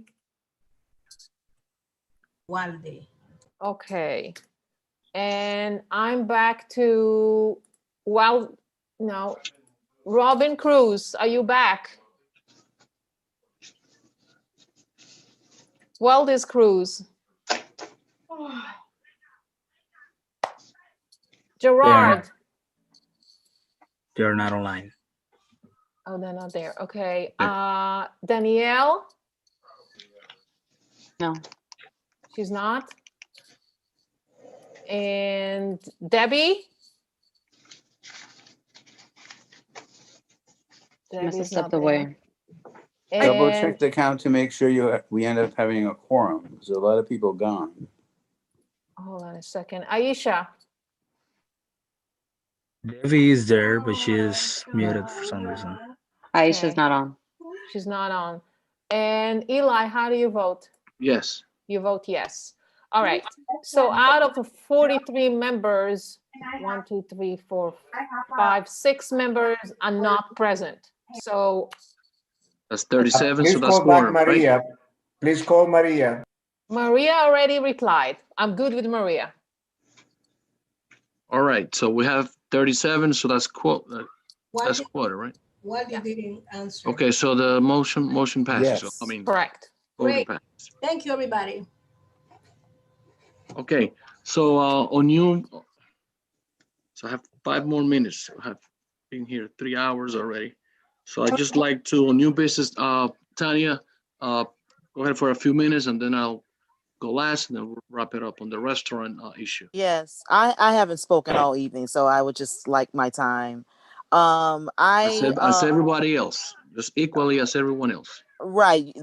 Can I finish? Okay. So not according to the article that was written about the restaurant week, one of the things that they talked about was that the restaurants aren't selected by any sort of governing body. Restaurant owners have to sign up their own eateries to take part in this, and that there was a lengthy sign up window for this particular restaurant week.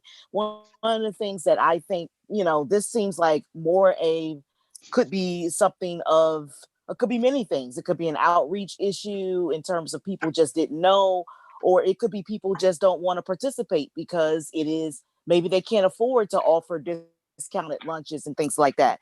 So I just think that it would behoove us before we get into colonization and things like that, that we sort of look at what actually happened. And we have a lot of elected officials up here. We have our own community board. In what ways can we look at how we can better outreach and inform people about these sort of things, instead of looking at blaming someone else, but maybe perhaps we could do a better job ourselves of outreaching, because I know that these restaurants participated in regular restaurant week, and Harlem participated in this particular restaurant week, but they have a sizable Black and brown population as well. So something went wrong with us, and I'm not sure what. And I would suggest that we, as a business development committee, ask NYC and Company to come before us and maybe ask them what happened and what their outreach efforts have been, and before we draw conclusions, and have a discussion. And so that, because restaurant week happens multiple times a year, so this will not be the last restaurant week, so we can have this discussion, ask them what can be done to make this better, and to help us to better engage our own business development, our own business community, to make sure they're informed about this. But it could be many reasons. I know some businesses don't participate because they can't afford it. So I'm just saying, like, let's just ask and figure out what the issue is before we make these conclusions and accuse people of a horrible thing, because we don't know. So that's just my statement on that. And I just wanted to also add, because I didn't get a chance. We have time. I'm sorry? We have time. We have 3 minutes instead of 2. Okay. Thank you. I just wanted to say that I just think that we should, out of respect for all of our board members, if we have things we need to vote on, that people stay to do that. It's just out of respect for our other board members, because sometimes that's their only shot to get their resolutions and things passed. So out of respect for each other, we all got things we want to do, but this is what I signed up for. And I knew that I was going to be at meetings late and things like that, because that's what I agreed to do when I decided to become a board member. So just out of respect, can we just, all commit to like hanging in there so we can support each other? And if there's something up for a vote, that we stay and hang around, because we were lucky tonight, but maybe we won't be lucky next time if people just leave. Okay. So that's what I want to say. Thank you, Chair, for allowing me at that time to say what I need to say. Thank you. Anytime. Thank you so much for your comments. I'm gonna have a 1 minute comments on this issue, guys. It's 9:40. In that order, Aisha, Maria, Isidro, Domingo, Liz Domingo, either or. So I'm gonna start with Aisha. So I jumped off because I had a family matter that I was attending to, but I was listening on the YouTube, and I realized that there was a roll call happening about a vote. So I came back in for that reason to make sure that I was a part of that vote, or if the quorum needed to be met. But can somebody tell me what was the vote specifically, and if my vote is still needed? Ozzy? It's on the youth and education resolution. Oh, so we ended up putting forward that resolution for vote? Right. How are you voting on this? I vote yes. Yes. Okay, great. Thank you. Thanks, Aisha. Maria. Move on. Isidro. So I will have to disagree with Tanya. This is neglect by design. We have conducted many restaurant week here in Uptown, and we have many restaurants that participated. To say I cannot afford it, I don't agree with you, Tanya. This is done purposely, and we should go all out because our businesses here are at risk. It was designed purposely. So we cannot take any prisoners here. We will move forward and blame whoever has to be blamed. Tanya, you want to respond to that, or you want me to Yeah, go? I do, actually. I do. And I wasn't saying, I said this is what businesses have said to me. I didn't make this up. Some of them do not participate in restaurant week because they cannot afford it, especially with COVID going on. They're like, no way, I can't give away lunches for a discount right now. That's what I was saying. You're correct. Okay. We do need to look into it. I totally agree, Isidro. And that's why I said I would like to invite NYC and Company to the next Business Development Committee meeting so that we can be on the same page. And so when the next restaurant week rolls around, this will not happen again. That is my suggestion. I'm more than happy to help make that happen. But that's I'm on the same page. Great. Thank you, Tanya. That's what I wanted you to rebuild that. Give a rebuttal to Isidro's point. Liz, Domingo, wrap it up, and then we're gonna call the meeting too. So, my guess is New York and Company sort of forgot that there's anything north of Harlem. And I doubt that they intentionally said, oh, let's just ignore Northern Manhattan. They just probably thought that we forgot that we exist and had perhaps zero outreach. And I thank you for raising this. And I thank you, Isidro, for also taking this really seriously. I also think that we as consumers have a small responsibility. We can go to the restaurants that we patronize regularly and say, hey, did you know that Restaurant Week is a thing? And maybe you should, be on the alert for the next time it happens or something like that. And lastly, I just want to shout out Nobles' incredibly cute children, Francisco's incredibly cute child. That's what I was waiting to hear. Yeah. See, I am here for people's. Okay, Liz. Domingo and Aisha, one more shot. And then guys, it's going to be. I think it's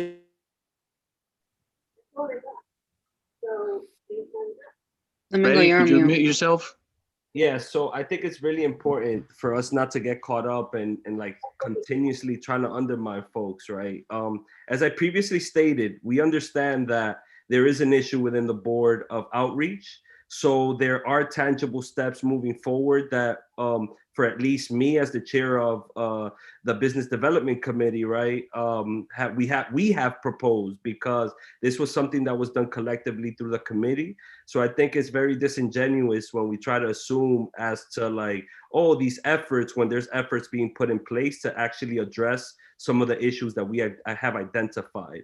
And I think it's very it shows a clear disconnect when we assume automatically that because we are in conversations with several people, that automatically that is what our community thinks, you know. So we have to be very careful around trying to understand the severity of this. And like Isidro said, this is by design. Our communities are systematically always by design left out. So I think that this is a time to make a statement and to build from it. So if there is a process, let's try to understand the process. I am open to inviting them to the Business Development Committee. And as my assistant chair, right, I look forward to you doing your due diligence and being able to support in that process. I'm on it. Aisha, all right.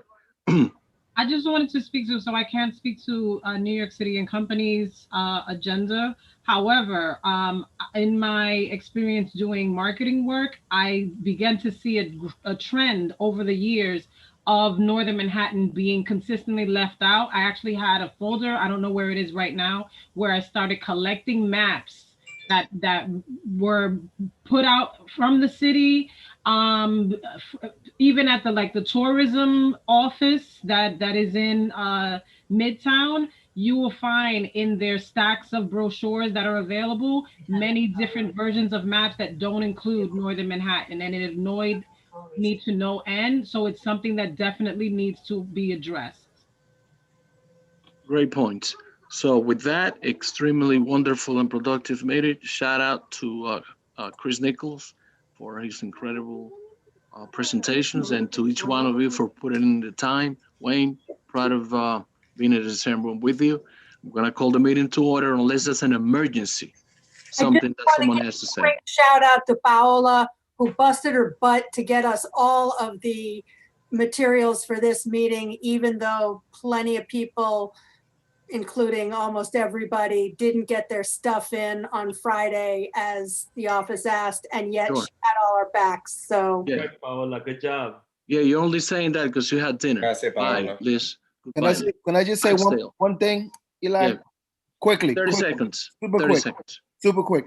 While I think it's great that our neighborhood is part of New York Restaurant Week, I think we should really focus on Uptown Restaurant Week and put our efforts and our resources to something up here. If they're gonna exclude us, that's fine. We could do our own thing. We have wonderful restaurants. We have wonderful eateries. We could do it ourselves. And I'm down for any efforts that join that. Great, Francisco. So we're gonna adjourn to this meeting. adjourn. Can I get a motion to adjourn the meeting? Motion to adjourn. Second. Thank you. Bye. Good night, Great folks. Bye-bye. Love you. Night all. Good night.